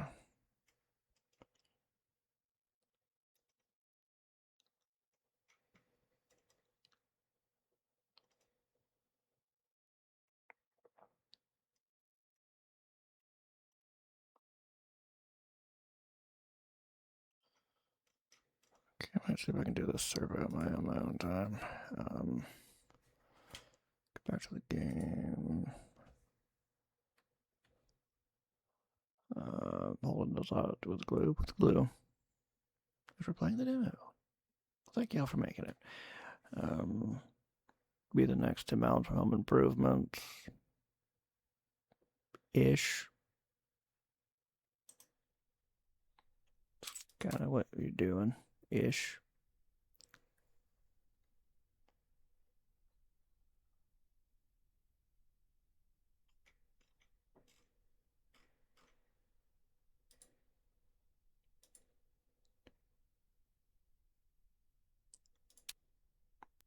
Okay, let's shut down the demo and then I'll.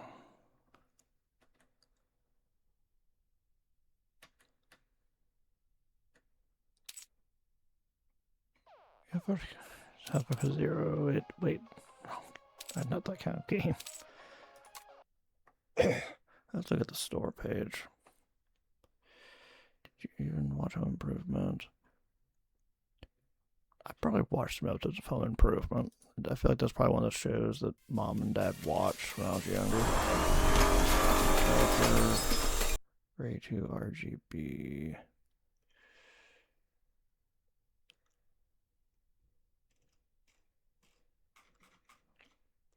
Interesting. So this might be like their first game, and then they're working on another one. Because that was to be announced. Yeah, I have this on my wish list already. That's why. But yeah, I watched some Home Improvement back in the day. It was definitely a show that Mom and Dad watched from time to time, or probably regularly. And some might watch it now. Oh, interesting.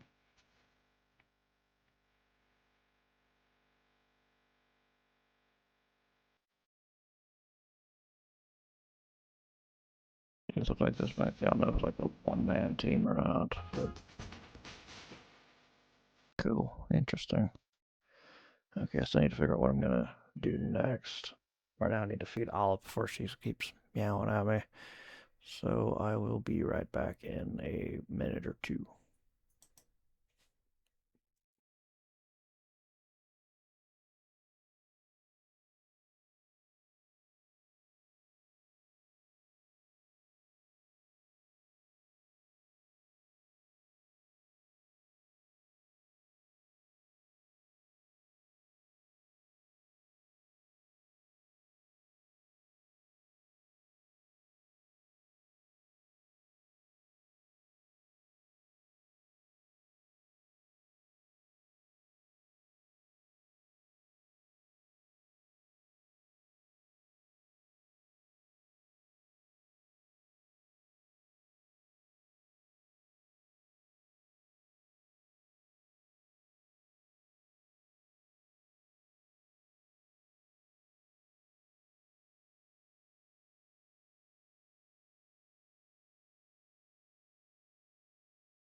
We're back. And I don't know what to do next again.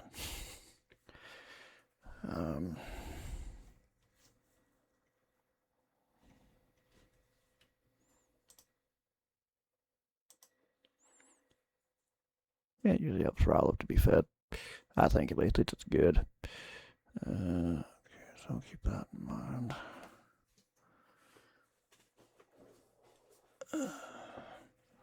again, I'll fill out the survey about their game here soon. I don't know what to play next. I spent some time at the start stream chattering about Redemption and SummerSlam as it stands. I think Redemption, the only thing that Collision has been pre-taped, so we know who the other two people in the ladder match are. And I inadvertently saw who they were. I'll be honest, that doesn't change my pick of who I think is going to win the ladder match.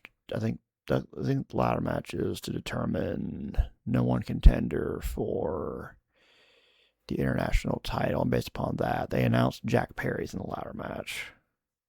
So I feel like Jack Perry's going to win the match.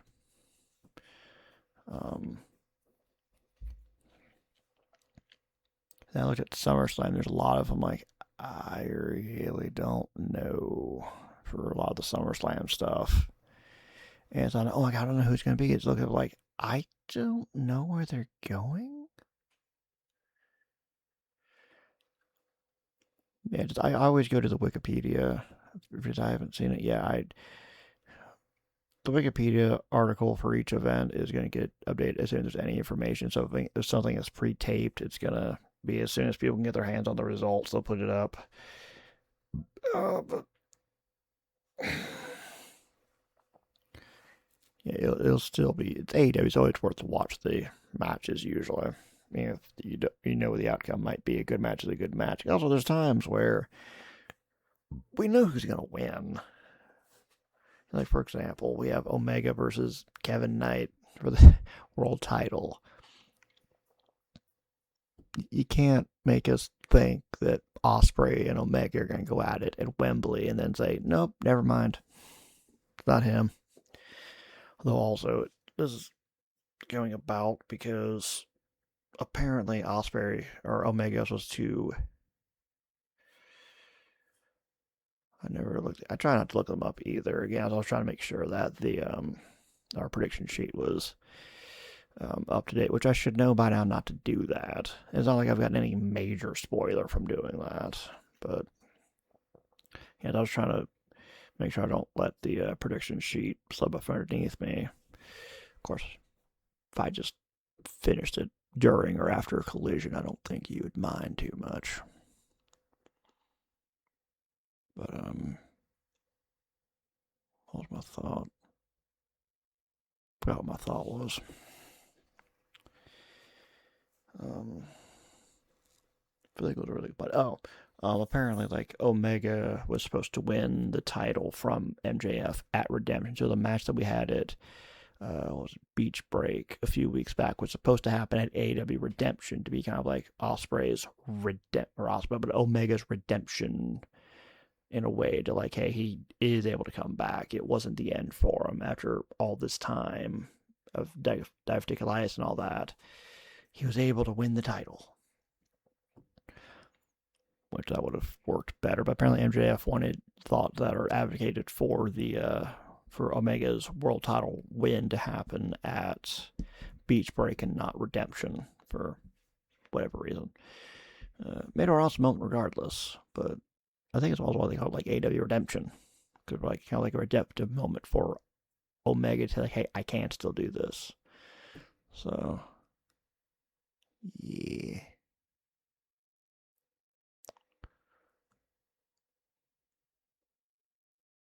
Yeah, with SummerSlam, we're going to see what the go home math is after SmackDown next week, because it's like, I really don't know. I think it's kind of in that, not that, ooh, I don't know which thing, but in that, like, I don't know.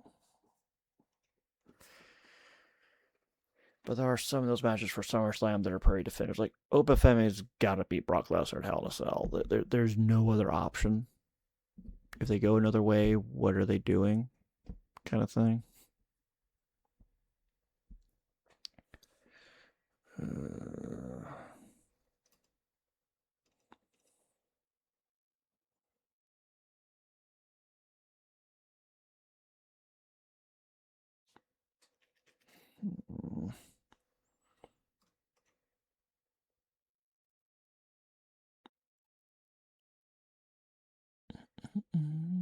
5 times I'm like, I don't know. Yeah, there's definitely sometimes with WWE because just because there's times where it's not written well enough for whatever reason to make it clear what's next, and it's not written well enough to be like, oh, it's so exciting, there's all these opportunities. It's just like, I don't know, it's nothing obvious. There's no thing to like piece together. Because going back to, because a good example of we don't know is if Omega MJF were to fought tomorrow night for the world title. Because it's like, ooh, it could really go either way because MJF Ospreys, you have heel face, and that makes sense for Ospreys. Like, I'm going to take you down, MJF. But we also can be like, well, I mean, Osprey Omega is just gonna be a match of the year candidate, so you could do that too if you want to. So,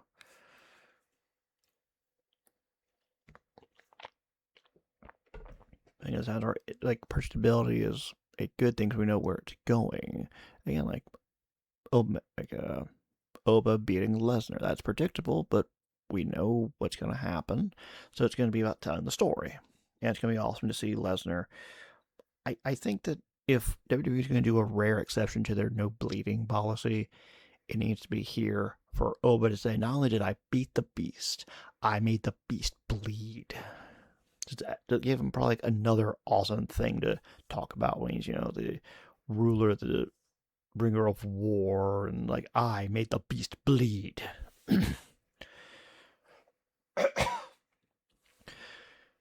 A lot of people want to blame Hunter when at the end of the day, it's brain trust at TKO. They're screwing over creative. That's at least nothing else a factor in it because they're told they've probably been telling Hunter like, hey, you got to do this. And depending upon how accurate, because I haven't watched Unreal in a bit because I have had to have that hesitation of, well, how much are they telling a story versus how much is the truth in Unreal. There's times where they just that brain trust of his own just seems to be kind of questionable. Oh shit, I'm trying to remember. There was something that Pritchard apparently said on Real that was like, buddy, what are you talking about? I forgot what it was. It was something that was dumb. And then also, apparently, allegedly, they were thinking of having Braun Breaker win the 26th Royal Rumble. And then they're like, oh, no, we don't want to make it seem like we're shoving Braun Breaker down their throats. Which, the solution is, yeah, let's have Roman Reigns, who has had a problem with being shoved down people's throats, make him the winner instead. Huh? Although there also would be that possibility that people would think that Braun Breaker is being shoved down our throats no matter what happens, because people just want to be difficult. Of course, also a thing like it just made sense that Braun Breaker would do it. It wasn't like they've been telling the story well with him until now. Seems now they're getting gun shy for some reason. So people have said it's like it seems like Braun Breaker, instead of just being an absolute badass, is sometimes how people are phrasing it. I forgot how they said it, but it does seem to be a case of like just Braun Breaker. I think it's like when Braun turned on Seth at the end of last year, it was just like, hey, y'all are with me or against me. And that lasted for like that week, and then the next week it was not really like his faction. So,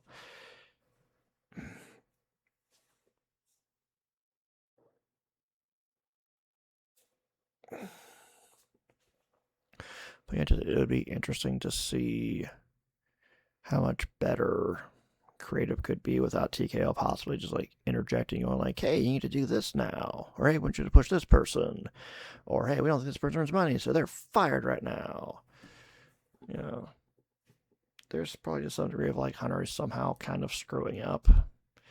Because it's probably a thing of like, hey, instead of, because his heyday, the peak of his Black and Gold NXT, where he only had an hour every week, and he would tape 4 or 5 hours of television at once. That's really easy to do creative that way. But he was great at switching people in and out and all of that. But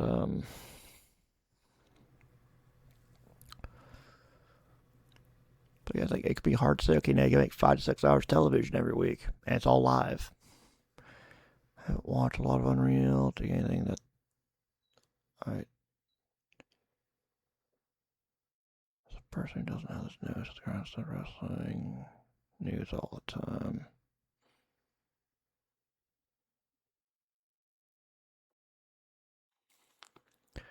There's just a history within pro wrestling, especially with WWE, is definitely guilty of. Probably every promotion is guilty of, at least some. WWE especially can be guilty of just telling a narrative, not telling the whole truth, maybe even rewriting history.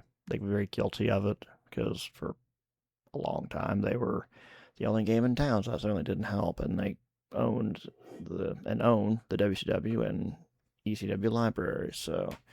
And they might buy TNA and own their video library, so they get to make whatever narrative they want.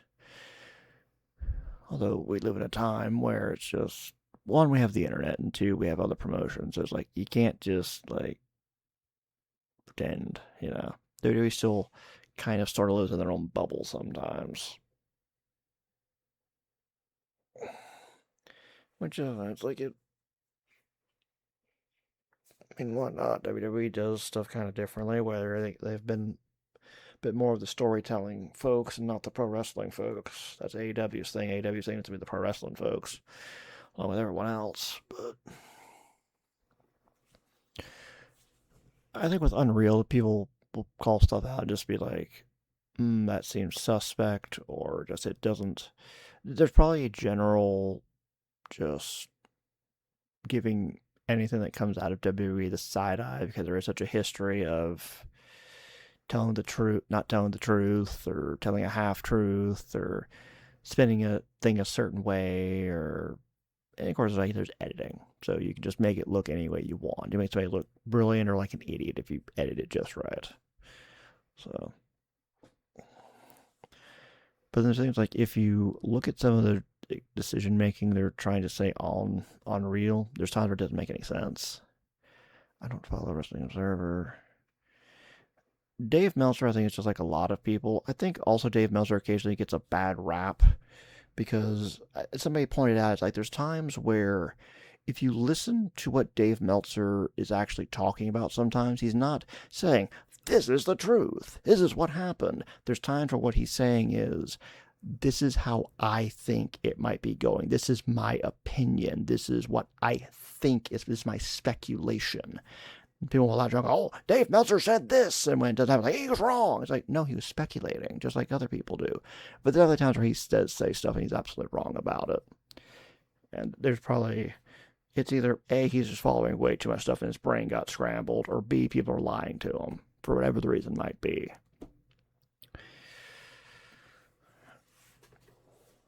I'm not going to say Wrestling Observer is this great, perfect thing, but there's also times where just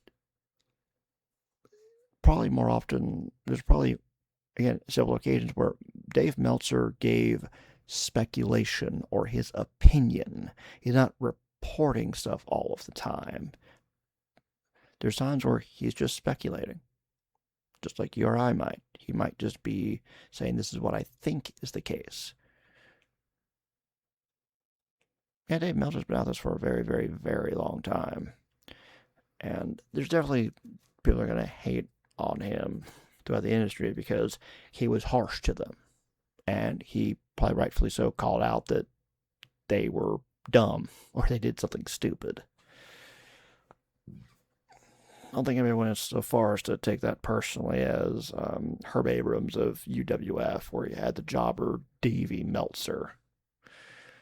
Which, gee, I wonder who that was named after. As soon as you see that name, you're like, But, yeah, it's a thing of, yeah, there's times where Dave Meltzer definitely probably needed to be told, like, hey, your source was really, really wrong. But again, there's other times where just he gets called out for, his speculation was him speculating, not the truth.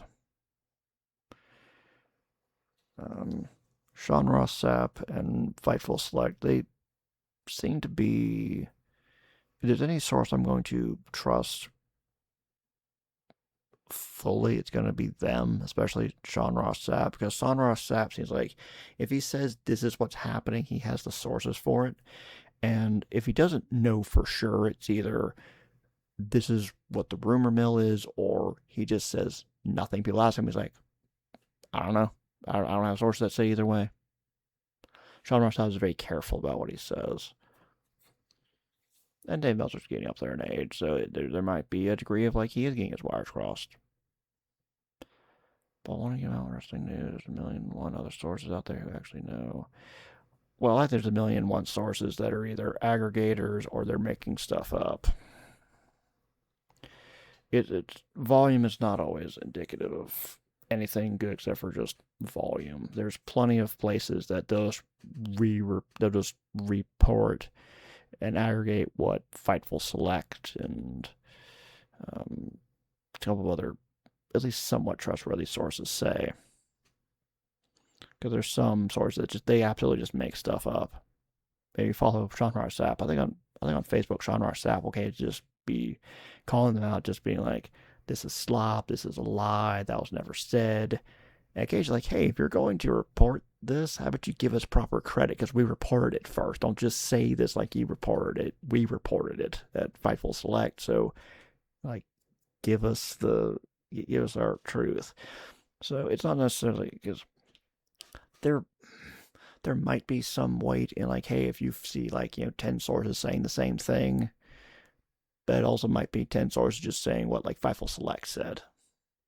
So I just try to go with, okay, what are, like, 2 or 3 sources I can trust? And again, number one is going to be Fightful Select.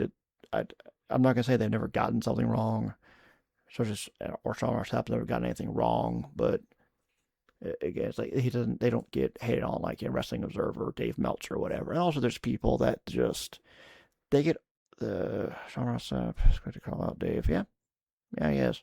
Sean Ross Sapp will be like, yeah, what are you talking about? I thought another thing that will happen to Meltzer is there's people that'll get really up in their feelings that their favorite wrestler's match didn't get 5 stars, because the star ratings are Dave Meltzer's opinion. I remember that there was a tag match, Lucha Brothers versus Young Bucks, at a early AEW pay-per-view. Everybody just was ranting, raving, and loving it. I'm just like, I thought it was fine.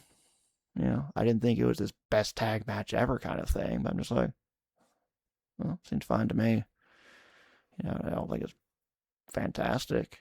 For whatever reasons, it didn't stick with me. And there's people that might look at, like, I think like Takeshita Ospreay that we saw at Revolution 24 is one of the best matches that I've ever seen. Definitely the best match I've seen live. And there's people that would look at that match and just not think it's that great for whatever reason it might be. So there's definitely a degree of also people just, they want to hate on Meltzer because, again, either their favorite wrestler didn't get a 5-star match from him because Meltzer didn't feel like it was worthy of 5 stars. And there's also the joke of a match happening at the Tokyo Dome is automatic 5 stars. But again, that goes to his opinion. But also can be a thing of, oh, well, it's cool to hate on Dave Meltzer. Other people do, so I'm going to hate on him too, just because other people do, which is just kind of dumb. And probably the people that want to be like that would probably also want to proclaim, oh, I'm a free thinker. But there's a chance that if a certain person to them said Dave Meltzer was cool, like, oh, Dave Meltzer's the best ever. Meanwhile, I just have the thing of, like, sometimes he's right, sometimes he's wrong. Sometimes he's really full of shit. That's why I'm just going to go to... There's probably, when it comes to sources, there's definitely, like, it's one part you find your sources you can trust, like Fightful Select, and another part where there's sources, other sources you just avoid because you just know that it's constant clickbait, or it's just completely made up. Sports Keto is one that I do my best to avoid, because so often it's like they'll just say some sensationalist headline, but then you read it and it's just a nothing burger. Or something that happens with me frequently is somebody will post a clickbaity headline, and I read through it, it's like, yeah, I already know that. I want to say there's at least 1 or 2 times that I've seen Sean Ross Sapp recently call somebody out for reporting something like it's brand new, but then Sean Ross Sapp's like, yeah, we reported that months ago. Why are you reporting it? Why are you making a big deal out of it? It was reported months ago. So I know that with Bailey maybe leaving, maybe not, for example, we can see this example of it where I'm trying to remember what Sean Ross. I think it was Sean Ross Sapp I saw talking with someone else, and I think it was him where he talked about it's like we. I think he said like all we know is that Bailey's contract is expiring sometime this year.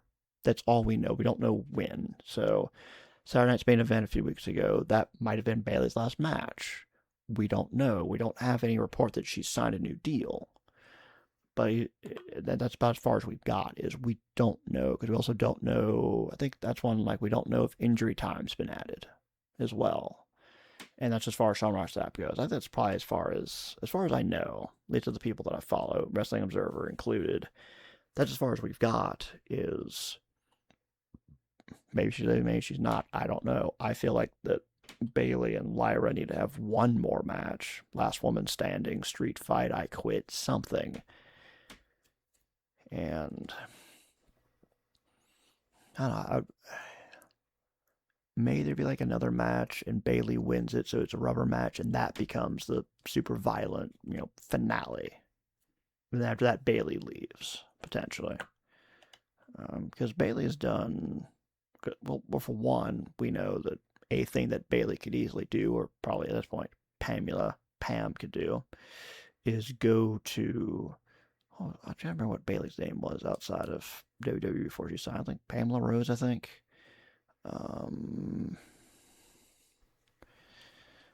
Like Pamela Rose can go fight Mercedes Moné because we know it's going to be a great match. I think Mercedes even teased it like like a little fake like Wrestle Dream graphic of her and Bailey, which would be a killer match. One of my favorite matches is Bailey versus Sasha at NXT TakeOver Brooklyn. And it's Tokyo Dome. I'd be dumbfounded if I didn't see a 5-star match there. Yeah, and it's probably a thing that you don't have. It's just not WWE style. There's something about just the way WWE does their stuff, and there's something about the Japanese strong style that can just be a really good match. It makes it look a lot more like a fight, which is amazing. But back to the stuff with Bailey.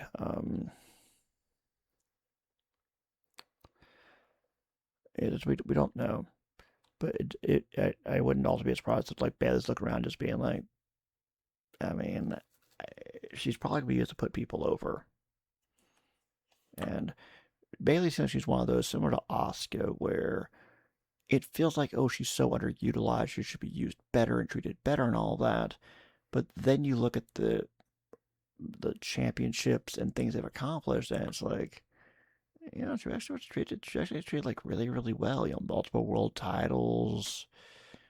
Bailey was half of the first women's tag champions. She was Money in the Bank and Royal Rumble, and Asuka made these into the same as well, where they're like pre-mid-card belt Grand Slam champions, where I think it's every world title available to them. Money in the Bank, Royal Rumble. I don't think Queen of the Ring, but I don't think they need that. But yeah, it's just they've been treated really well. It's just there's like something like somehow they should be treated better.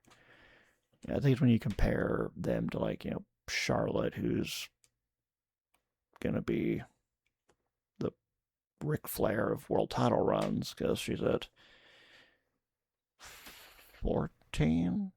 I know they like fudged the number at some point. It felt like they fudged the number somehow.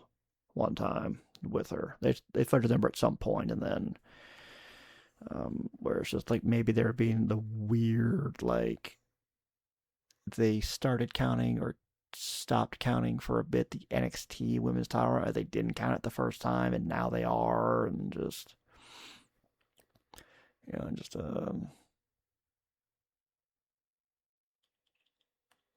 just like it can feel like Bayley's kind of being the out of the four horsewomen of NXT, she's the one that still just doesn't seem to be allowed to be exceptional. And it keeps being easy to be like, oh, she'll put people over. Oh, she'll be a good hand kind of thing, which is, she is one of my favorites. And again, it's like with Asuka, it's just she's done a lot of great stuff. There's just something about how she's booked sometimes. Like, she could be treated better, but like, I don't know how. Because obviously, at a certain point where it's like, okay, well, cool. Bayley's or Asuka's booked better. Who doesn't get their opportunity then? Does Alexa Bliss not get to be allowed to show, as I think Bliss was probably the first none of the four horsewomen to like be a champion. She was the first one out of there to show like, hey, there's other women besides after Paige, after the four horsewomen, the first women to like show like, hey, there are other women that can do this too. And then Asuka was another big one that came along. Rhea Ripley's another one that's come along and showed that she can do great stuff.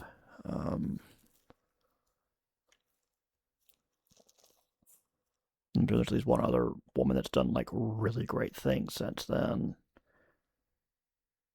But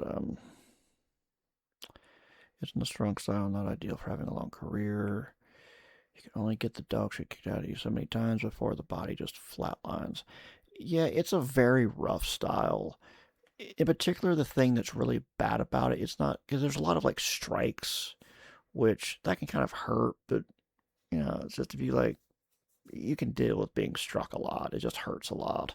But it's the flying around too much, and more so, people have said it's kind of like a half joke, half critique of some of the Japanese strong style matches. Okay, who can drop the other on their head more? They can be just brutal when it comes to like just dumping each other on their head. That's what the problem can be.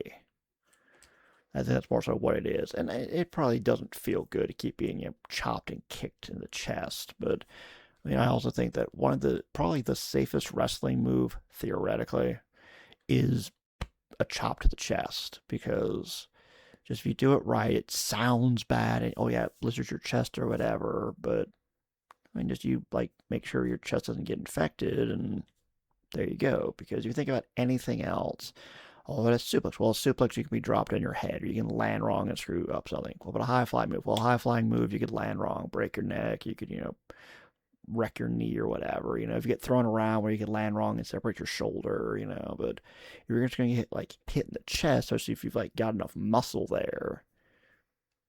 I'm not going to say you can't get hurt on a chop or a kick or something, but if a kick goes high or a chop goes high or something, but, I'm amazed that the ace of New Japan can still walk after all those years. Yeah, I guess Fish move like high fly. I think the high fly flow was like his jump from the top. And again, you're wrecking your knees that way.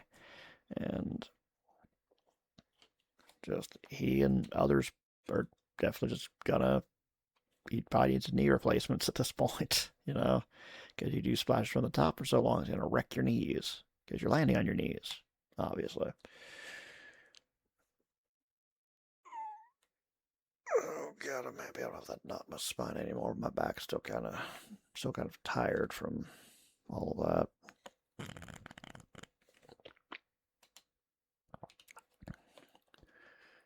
I'm trying to think about what would theoretically be the safest style now that I think about it.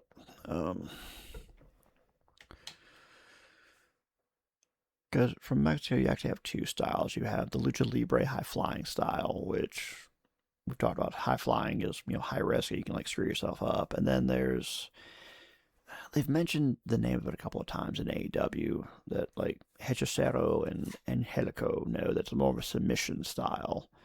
That's a style that might be the safest style, because you're not flying around, you're not throwing people necessarily, you're just, as long as you don't over torque something in a submission hold, it's just as long as people stretch and are flexible enough, you don't overdo it. Submission style is probably the best. I wish I remember what the name of it was. You know, Darby's style of wrestling. Nope, Darby's is a very reckless, very high-flying style, but that's his thing. As long as he knows when to tone it down, which he might just be like, nope, I'm going full pedal to the metal once I can't do it anymore. I'm done.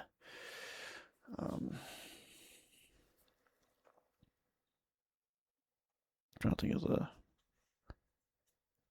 catch can style, which is very like hold, counter, hold, counter, hold. That's probably actually pretty safe too. Again, as long as you don't over torque anything, you don't step on anything wrong or bend anything too far. You know, catch can can be pretty safe. Strong style aside from like dumping each other on your head, you know, that's actually kind of a safe style. It just it frickin' hurts. Is what it is. And there's probably, well, I guess with the strikes, you could be, if you like you do something wrong, you could break a bone or break a rib or something. So that's where that danger does come in, where you gotta know how to pull it. And you gotta know where to land it and how to make it sound and look devastating, but not be devastating. Darby style wrestling, same vein as Foley. Yeah, I would say that's a very fair comparison. That Darby Allin has a high-flying style, a high-flying version of Mick Foley. Because Darby will just take concrete bumps, he'll throw himself into things, he'll throw himself off of stuff, and it's what Foley did. Except Foley was, you know, not athletic and 300 pounds. You know? And I guess the thing like this, there's some degree of, as long as you know how to fall, as long as you know how to take it, it can help. But then again, at a certain point where it's like, no, you're still going like back first into steel. No, you're still splatting on concrete. It still hurts.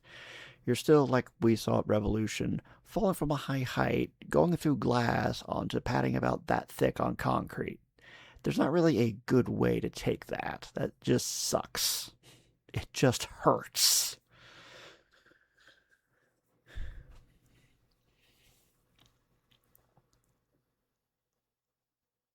It just completely and utterly sucks. And again, I think I've told the story about how apparently they had to have a backup plan when Sting and Darby were defending the tag titles in Sting's retirement match against the Bucks, just in case Darby actually couldn't continue after high diving through the glass.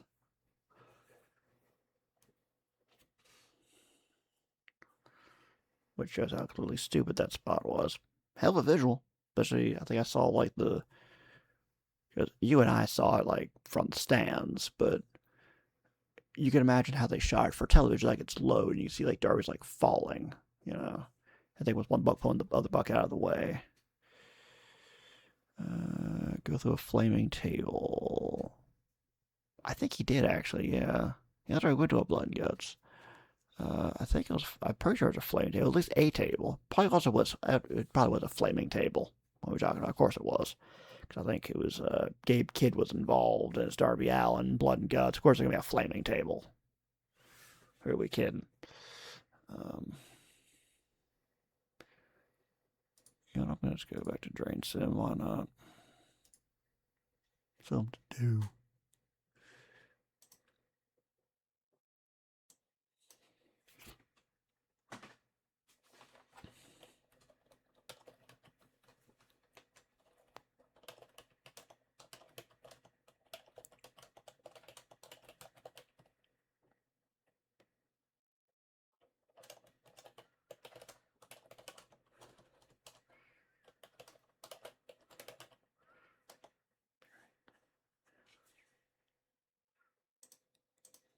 I like the title, I changed it to just...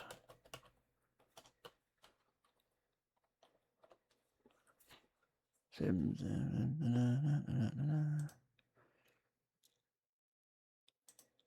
There we go, title updated, and let me... This game's actually run and play better, because I don't think I've played this since I got the new graphics card, so...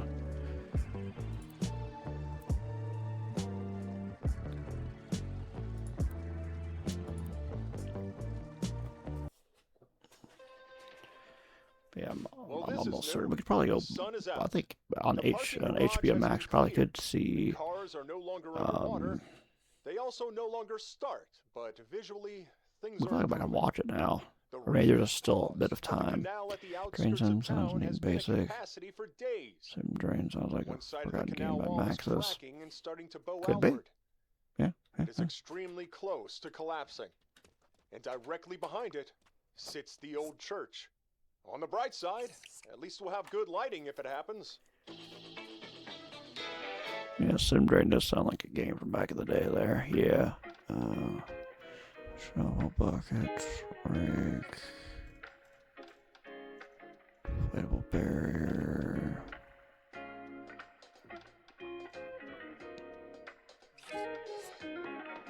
Okay, now I'm a little more familiar with what I need to do for this, so.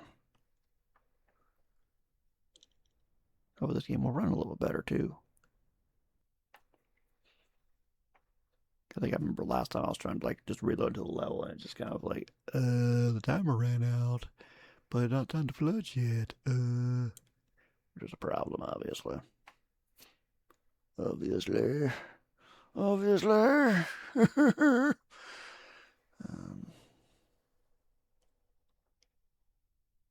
So I can get this level done. I don't know. I think there's that level after this. I don't remember. It's been a bit since I've seen what Real Civil Engineer did. I feel like there's at least one more level after this. Okay. Yeah.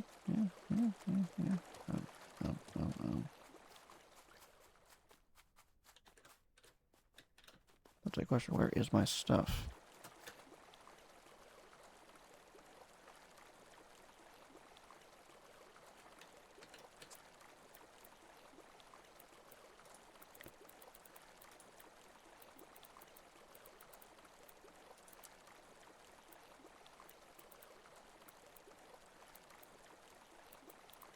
Just give him all to.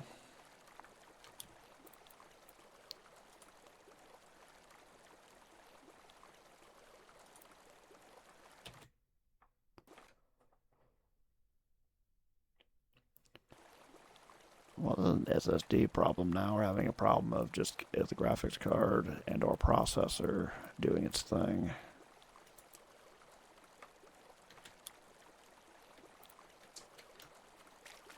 Ooh, that does look better. Okay. Okay, one thing I want to try to do real quick is block off this dough. Possibly got the rake while I was at it, but we're having a time.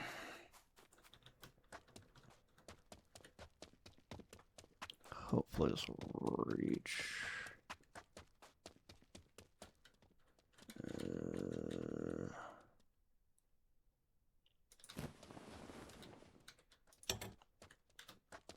Please reach. You. Are you kidding me? What do you mean you almost reach? You. Alright, well, that's it.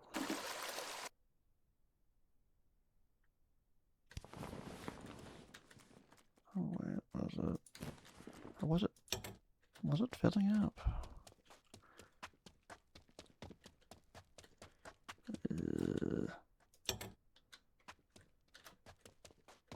I don't think it was filling up.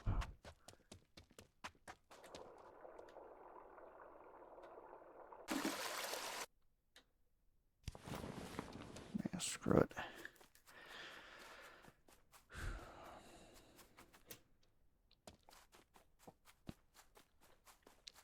I just grab the rake. I just grab stuff.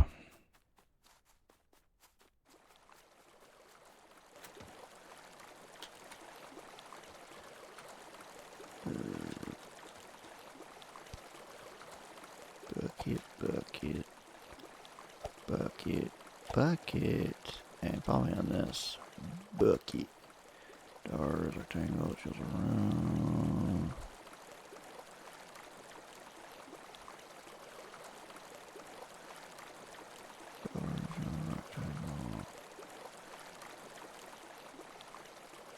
Yeah, door rectangle. I don't recall or know what it is. That would be. That would have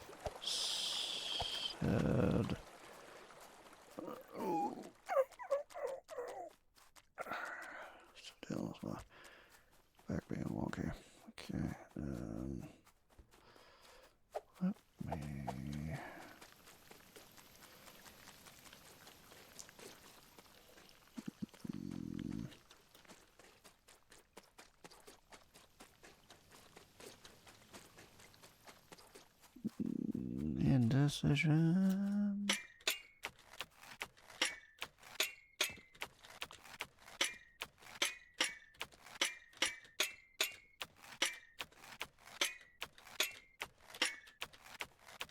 So I think what we may have seen at the beginning of it being very slow is just a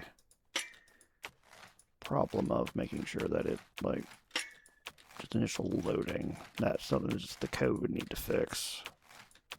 Potentially. Hard to speculate. Everything else seems like it's running just fine. It's just that initial loading everything in as it was being kind of slow about.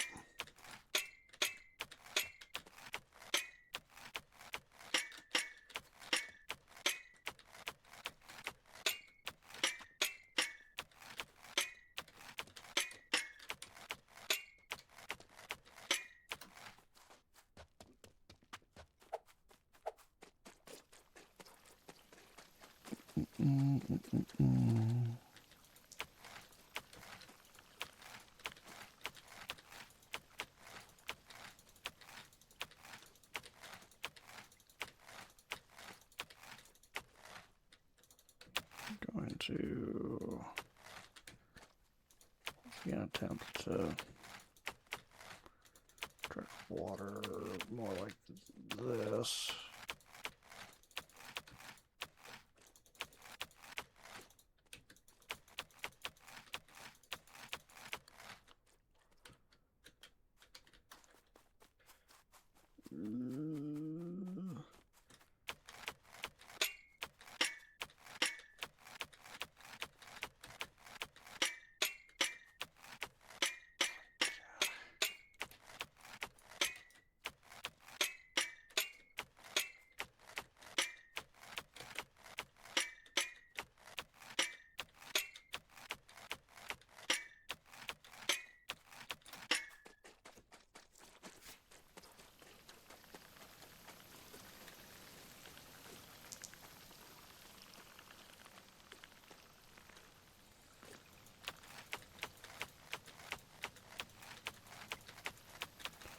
I do remember from last time when I placed that inflatable barrier, there was like a dip in it to let water run downhill.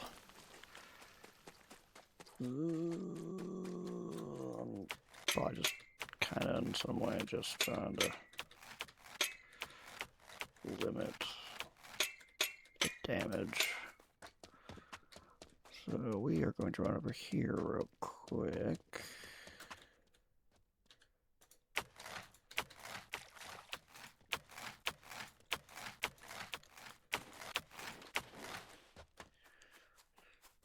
See, we can just prevent the building, at least from that direction, to get from getting flooded.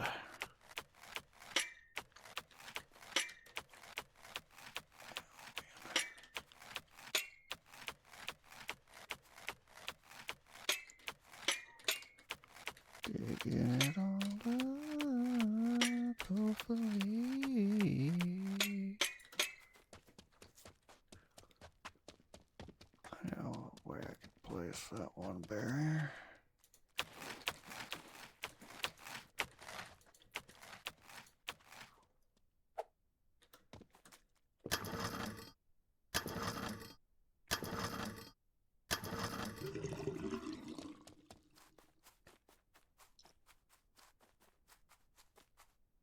No way that could help with that.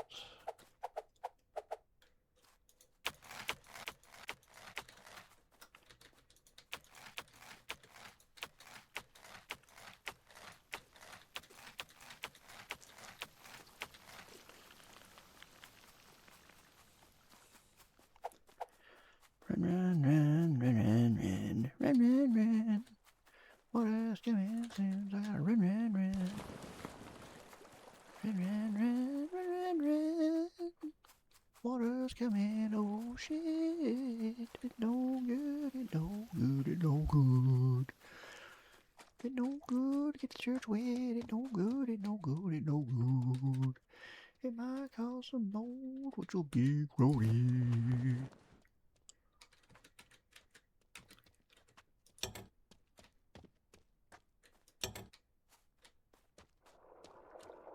Hopefully that'll inflate.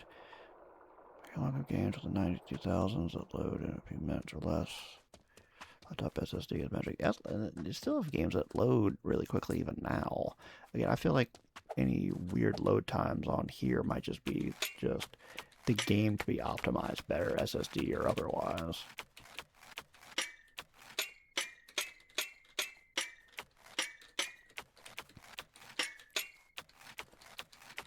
Just this game just needs to probably work on its spawn logic for the initial thing.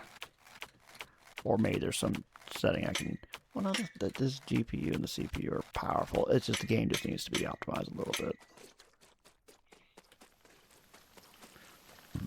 That's all. As I say all the time, programming can be hard. So...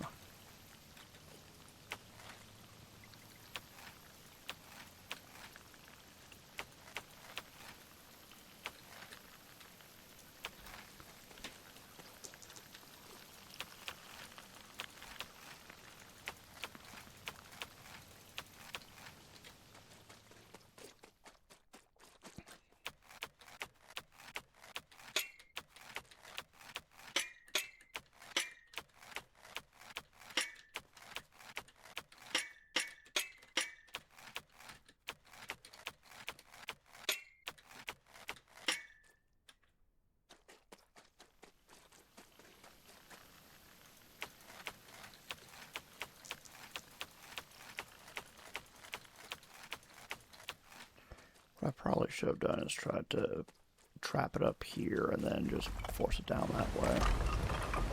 Alright, let's see. Yep, that went right over it, so... What that should do is go right over that crap. Alright, well...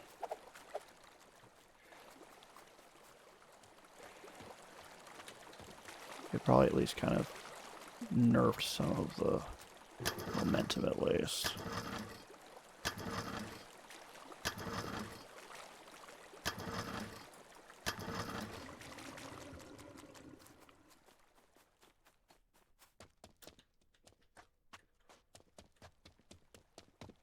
I may have actually done a good job, actually.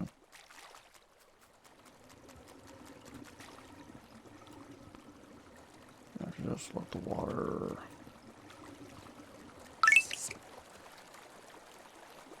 I may have actually done really good, because that berry up there and this berry might have been enough to, like, nerf some of the momentum. I don't think they've updated. If they have updated, I didn't pay attention. I don't think they've updated it.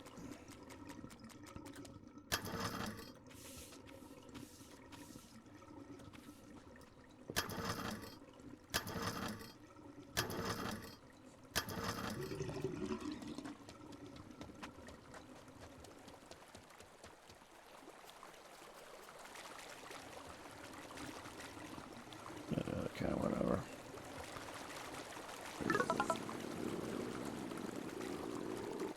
Roar.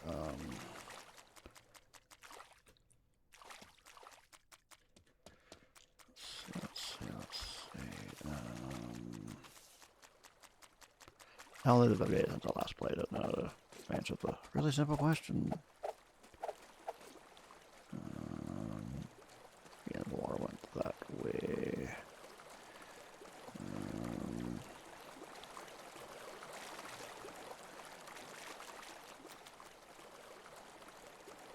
Answering that, not like, okay.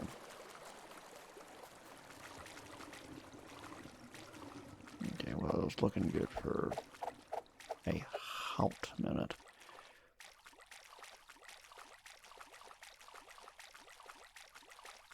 Let's see if there's another drain back here.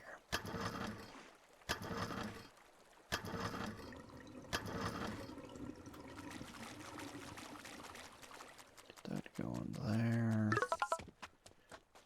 And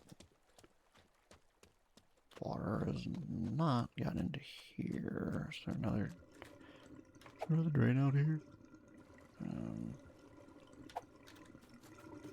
What wish I could find the drains. Like they're on the map, and I know they're on the blooming map. Okay.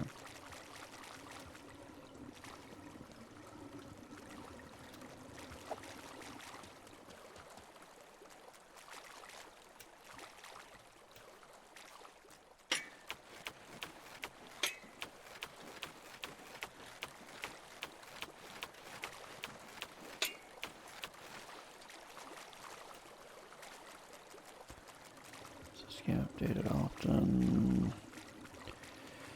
I don't know quite how often it's updated.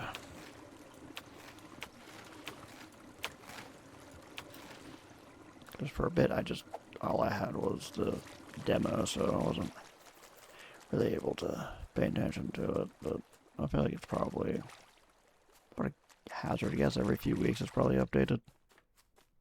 You can just hazard a guess.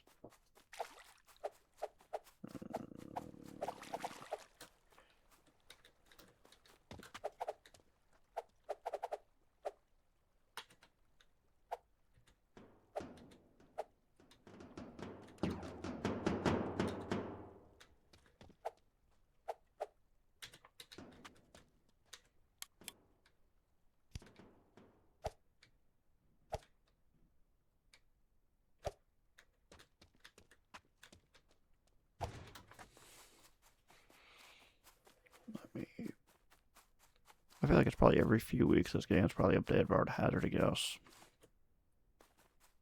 It could be absolutely wrong. I don't know.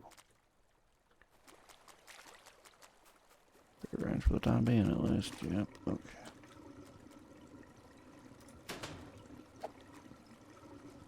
I could actually probably use one of those lesser pumps.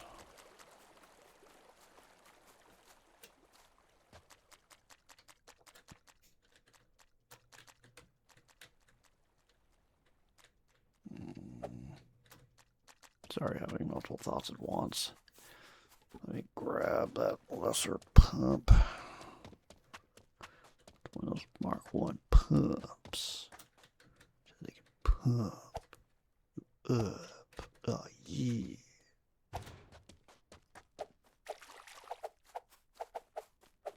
What I'm trying to think about, I'm trying also to think about stuff where I can place some of these things in order to start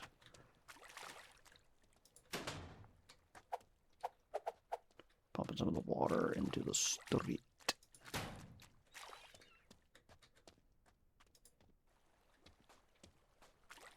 And you got the power cord.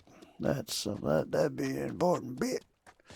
Don't matter if you can power it, if you can't plug in the power, can't make it plug in, can't plug it in, you know. You gotta plug it in. Alright. Running. So I can plug it in. Plug it in.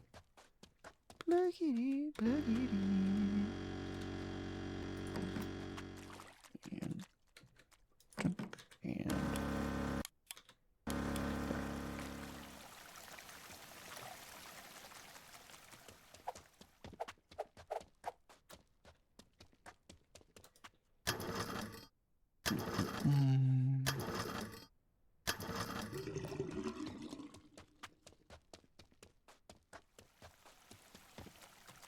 back to why I originally ran over there. I don't feel like I need to, like...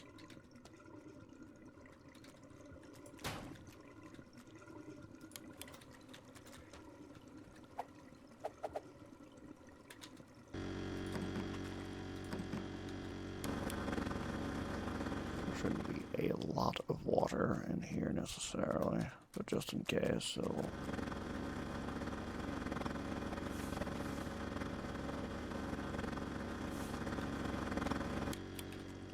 Apparently that's not flooded enough to constitute a problem anyway. Okay.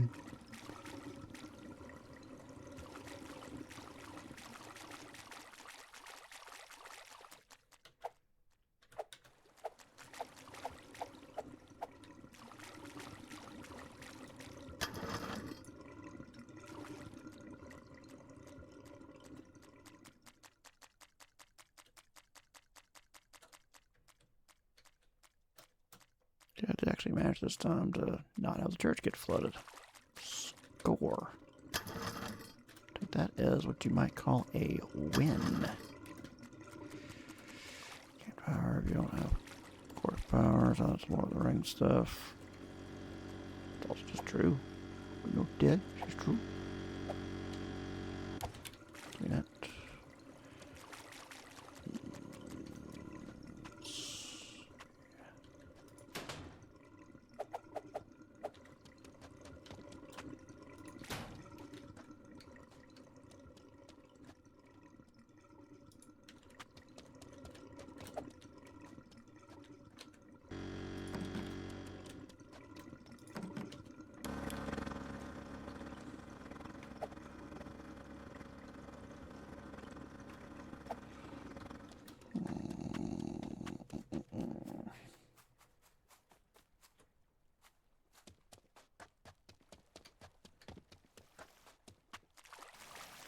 Church entrance is probably gonna slowly but surely come along. I think up here is the big end, probably.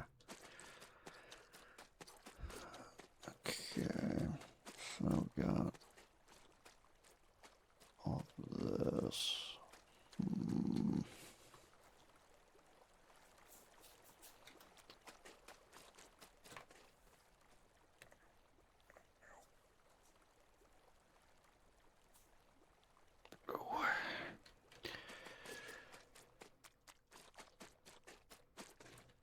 Getting all kind of blows, because then you get a knot in your shoulder, and if you did later, your back still kind of hurts. True story. Yeah, okay.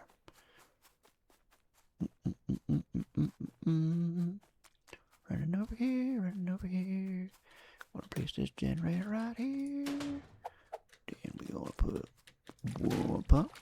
And we're gonna have you go that way. And I'm gonna place another pump. I'm not gonna power them quite yet, because I think we have to account for making sure that generator doesn't get wet if I'm not careful. So I grab a bucket so that I can carry some dirt and hopefully keep that generator that's downhill protected and not get flooded and then stop the water pumping as effectively as it could.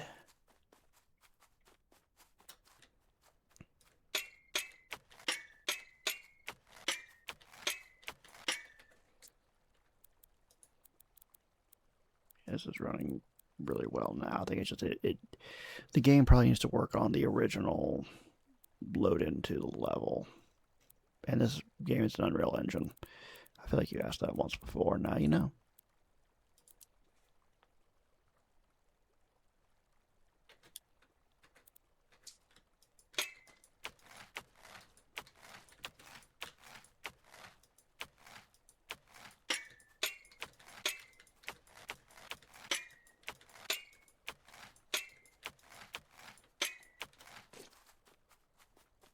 Yeah, I want to make sure that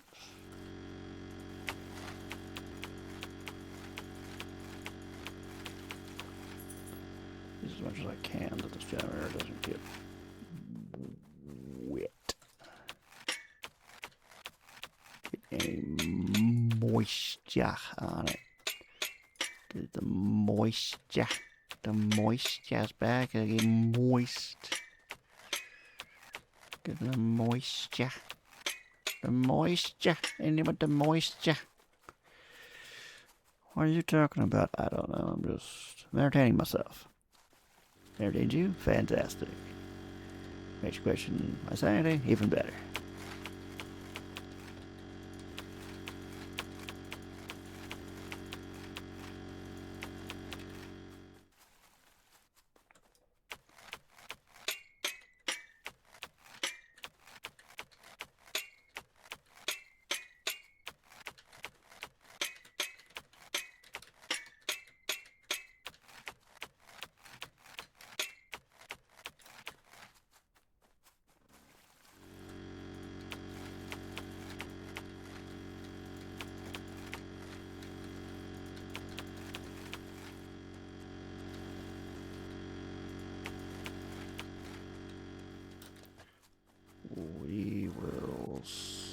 see if that's enough.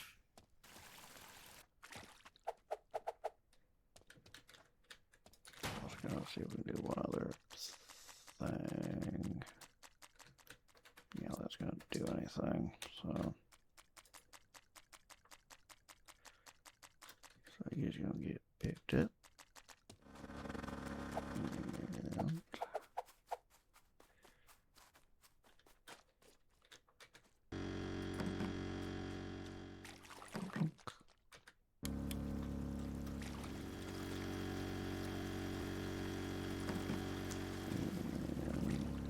plunk, and there we go. So I'm gonna have it doing.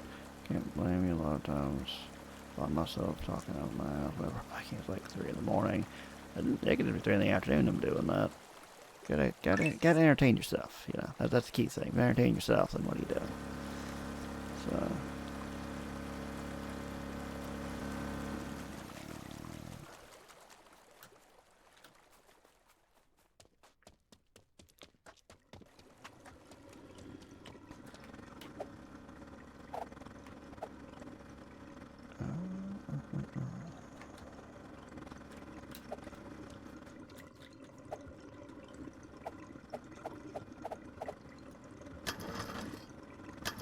Cleared it. And work on that.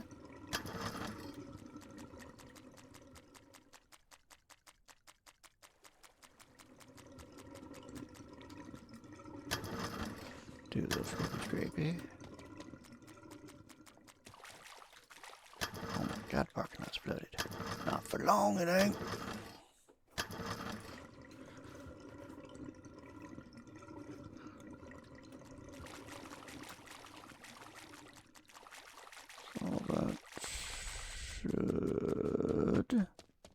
Should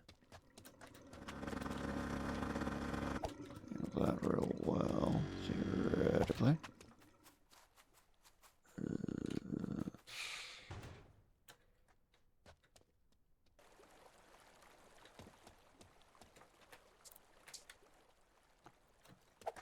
Keep trying to use escape to like put away an item or get out of a certain menu. That's not always the case.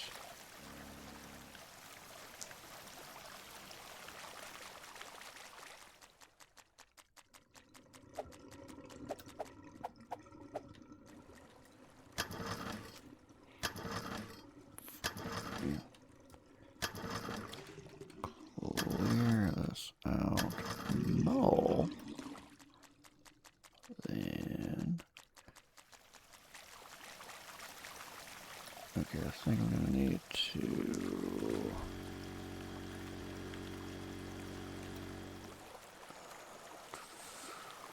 I think an outbreach is almost clear. Hey, alright.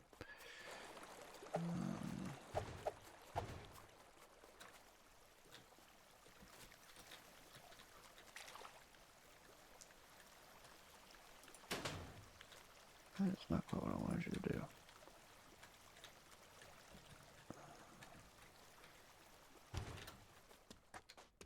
Or the leaves or whatever it is that's causing issues. Yeah.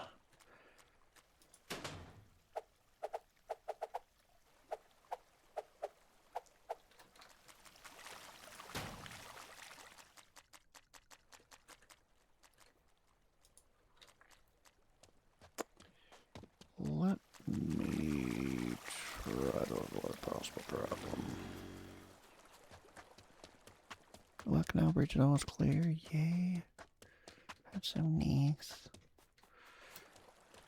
I think I brought you.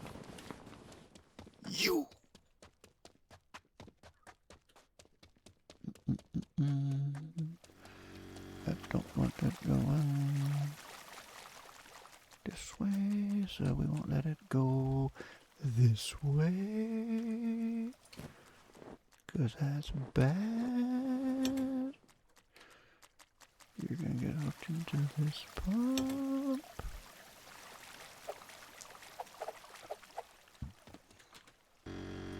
Turn it on and then plug it in,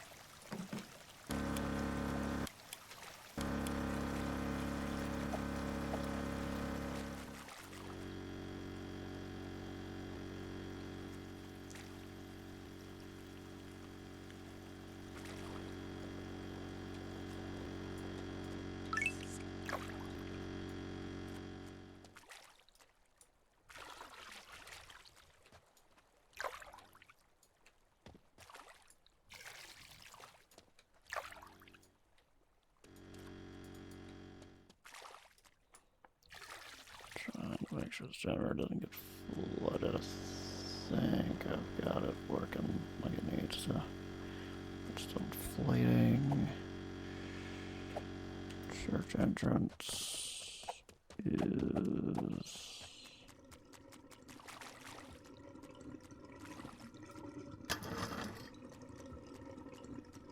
Still apparently having a problem of some sort, but we will figure it out. For I'm one of those smart people that you hear about that time.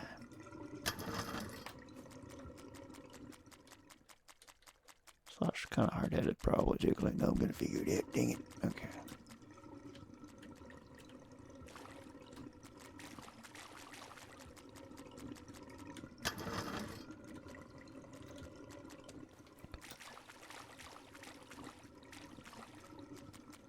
I don't know what I'm gonna be doing. I remember there being at least one other level after this. Might be two other after this. I don't remember.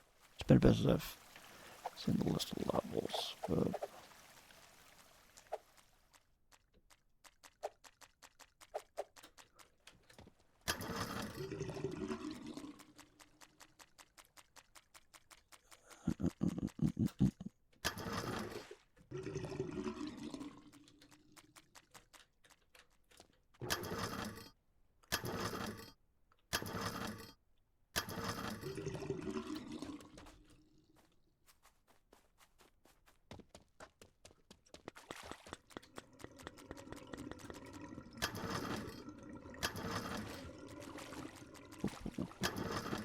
more drain.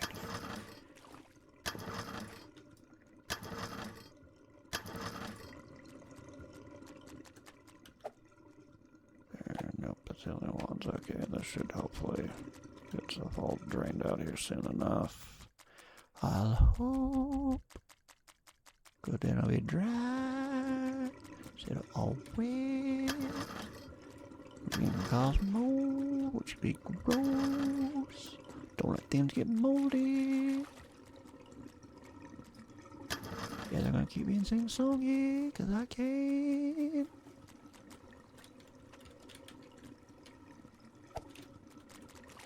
Trying to figure out.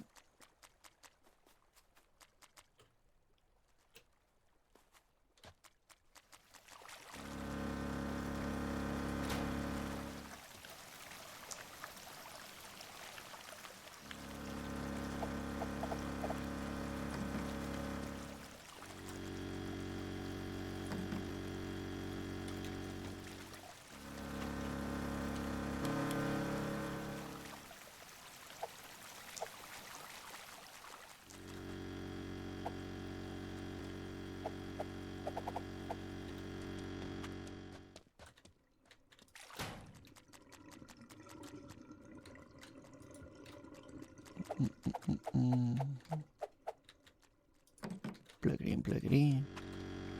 And plug it in, plug it in. And then switch it on. Let water go that way. Ah, yeah.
Should be able to move. Yeah, I should be able to do these now that this has been completely drained out now.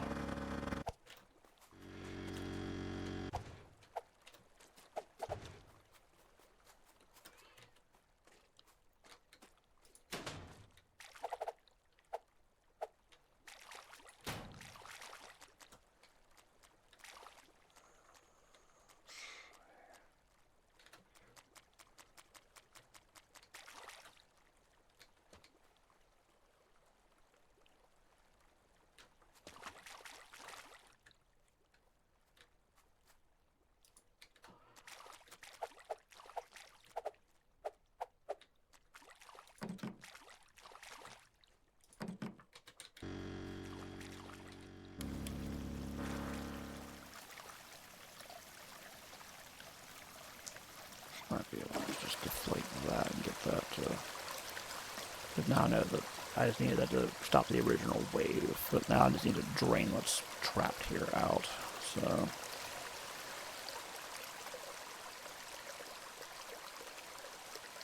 Almost there.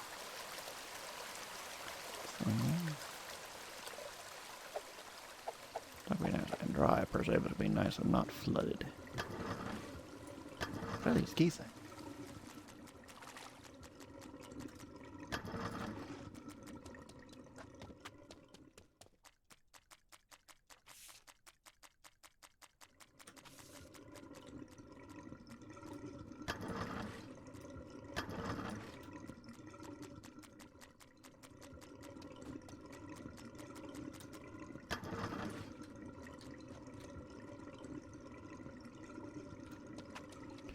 Parking lot should. Do you get more power with higher level mark generators?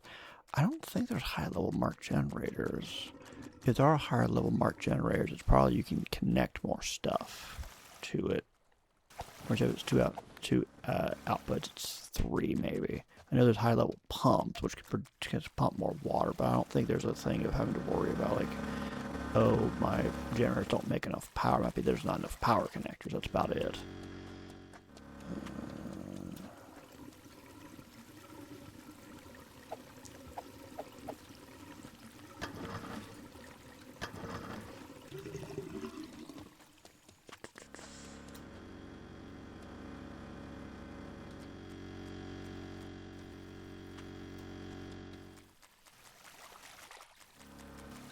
We'll see if there's high level mark. I know there's high level mark pumps, but not generators. We'll see what we'll see what's there.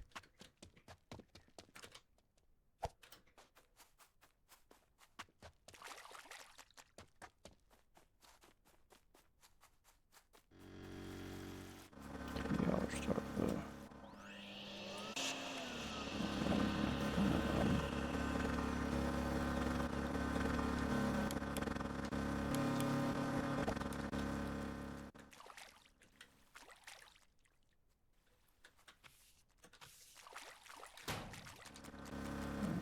you.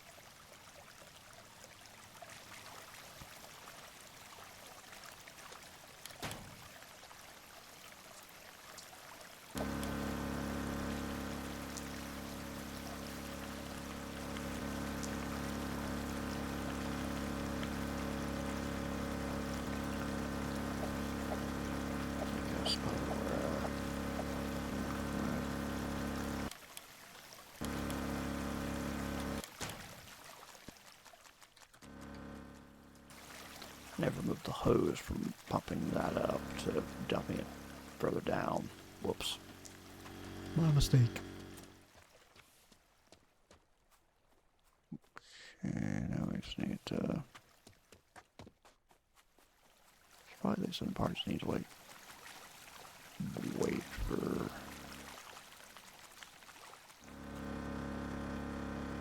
all this to do its tang. Alright, so I'll need you down here.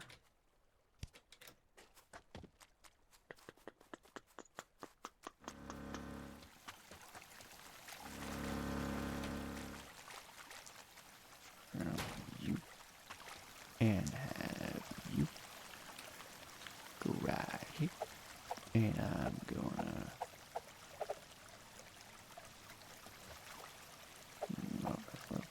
not pick up the generator. We're not being dumb. What chance of being dumb?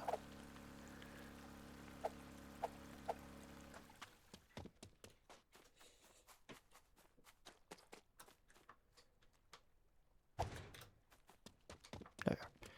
Run, run, run, run, run, run, run, run, run, run.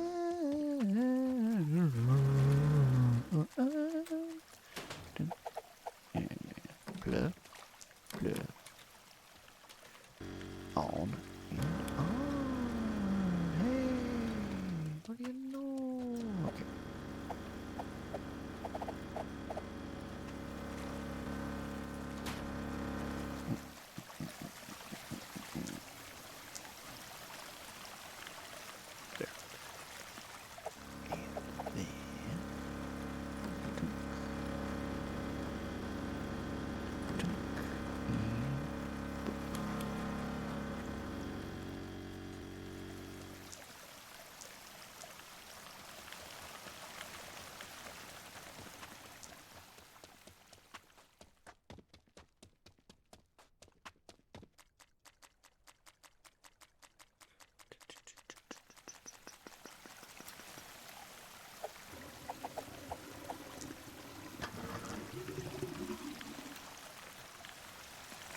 It's probably gonna be now, so.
I am feeling pretty certain this is about to say that I did it because I am just that freaking good. It's really gifting the curse at this point. Trying to get the pumps to dump directly into the drains.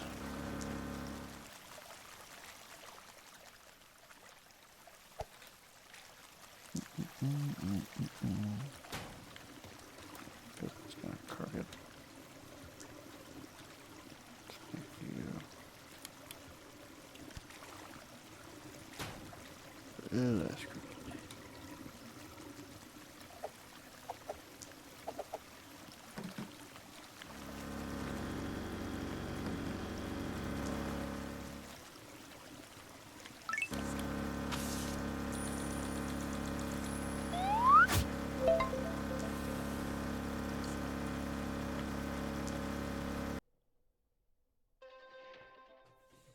Miracles Department reporting in. The old church is still standing. Most of the canal surge was diverted, and the remaining water was cleared the old-fashioned way. Plunger guy did it again. The man basically performed a hydraulic exorcism. Now to the next problem. The industrial district between the big city and suburbs is flooded. Pipes everywhere are leaking, spraying water non-stop like they all scheduled maintenance at the same time. If he wants a clear path towards the city, he'll have to shut down those leaks and drain the area. Industry, it turns out, does not fix itself. Who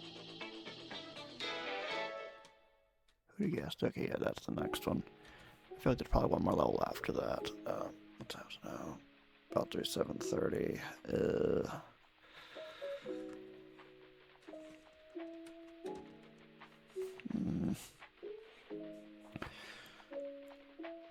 Methinks I will stop streaming for now.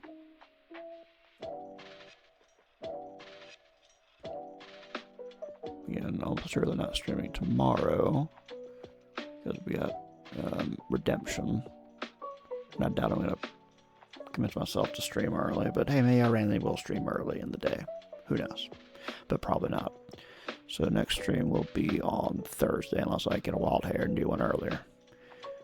And then next weekend, next Saturday and Sunday, there'll be no streams because of SummerSlam. And then the weekend after that, I plan to go see Byron, so I won't be streaming those 2 days either, almost assuredly. So, could be a couple of weekends of no streaming. Gasp, I know. But, yeah. Thank you for hanging out. It is nice having somebody to talk to. It always is.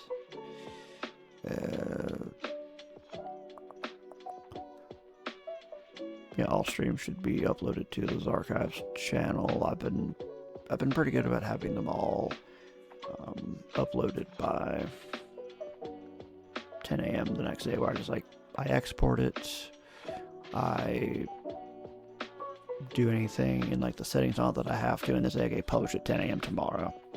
And there's one where probably I didn't feel well. I forgot to set it to publish. I just exported it, and that was the end of it. But yes, I'm going to stop. Thank you for being here. I will see you when I see you. Probably at the next stream. Have a lovely evening.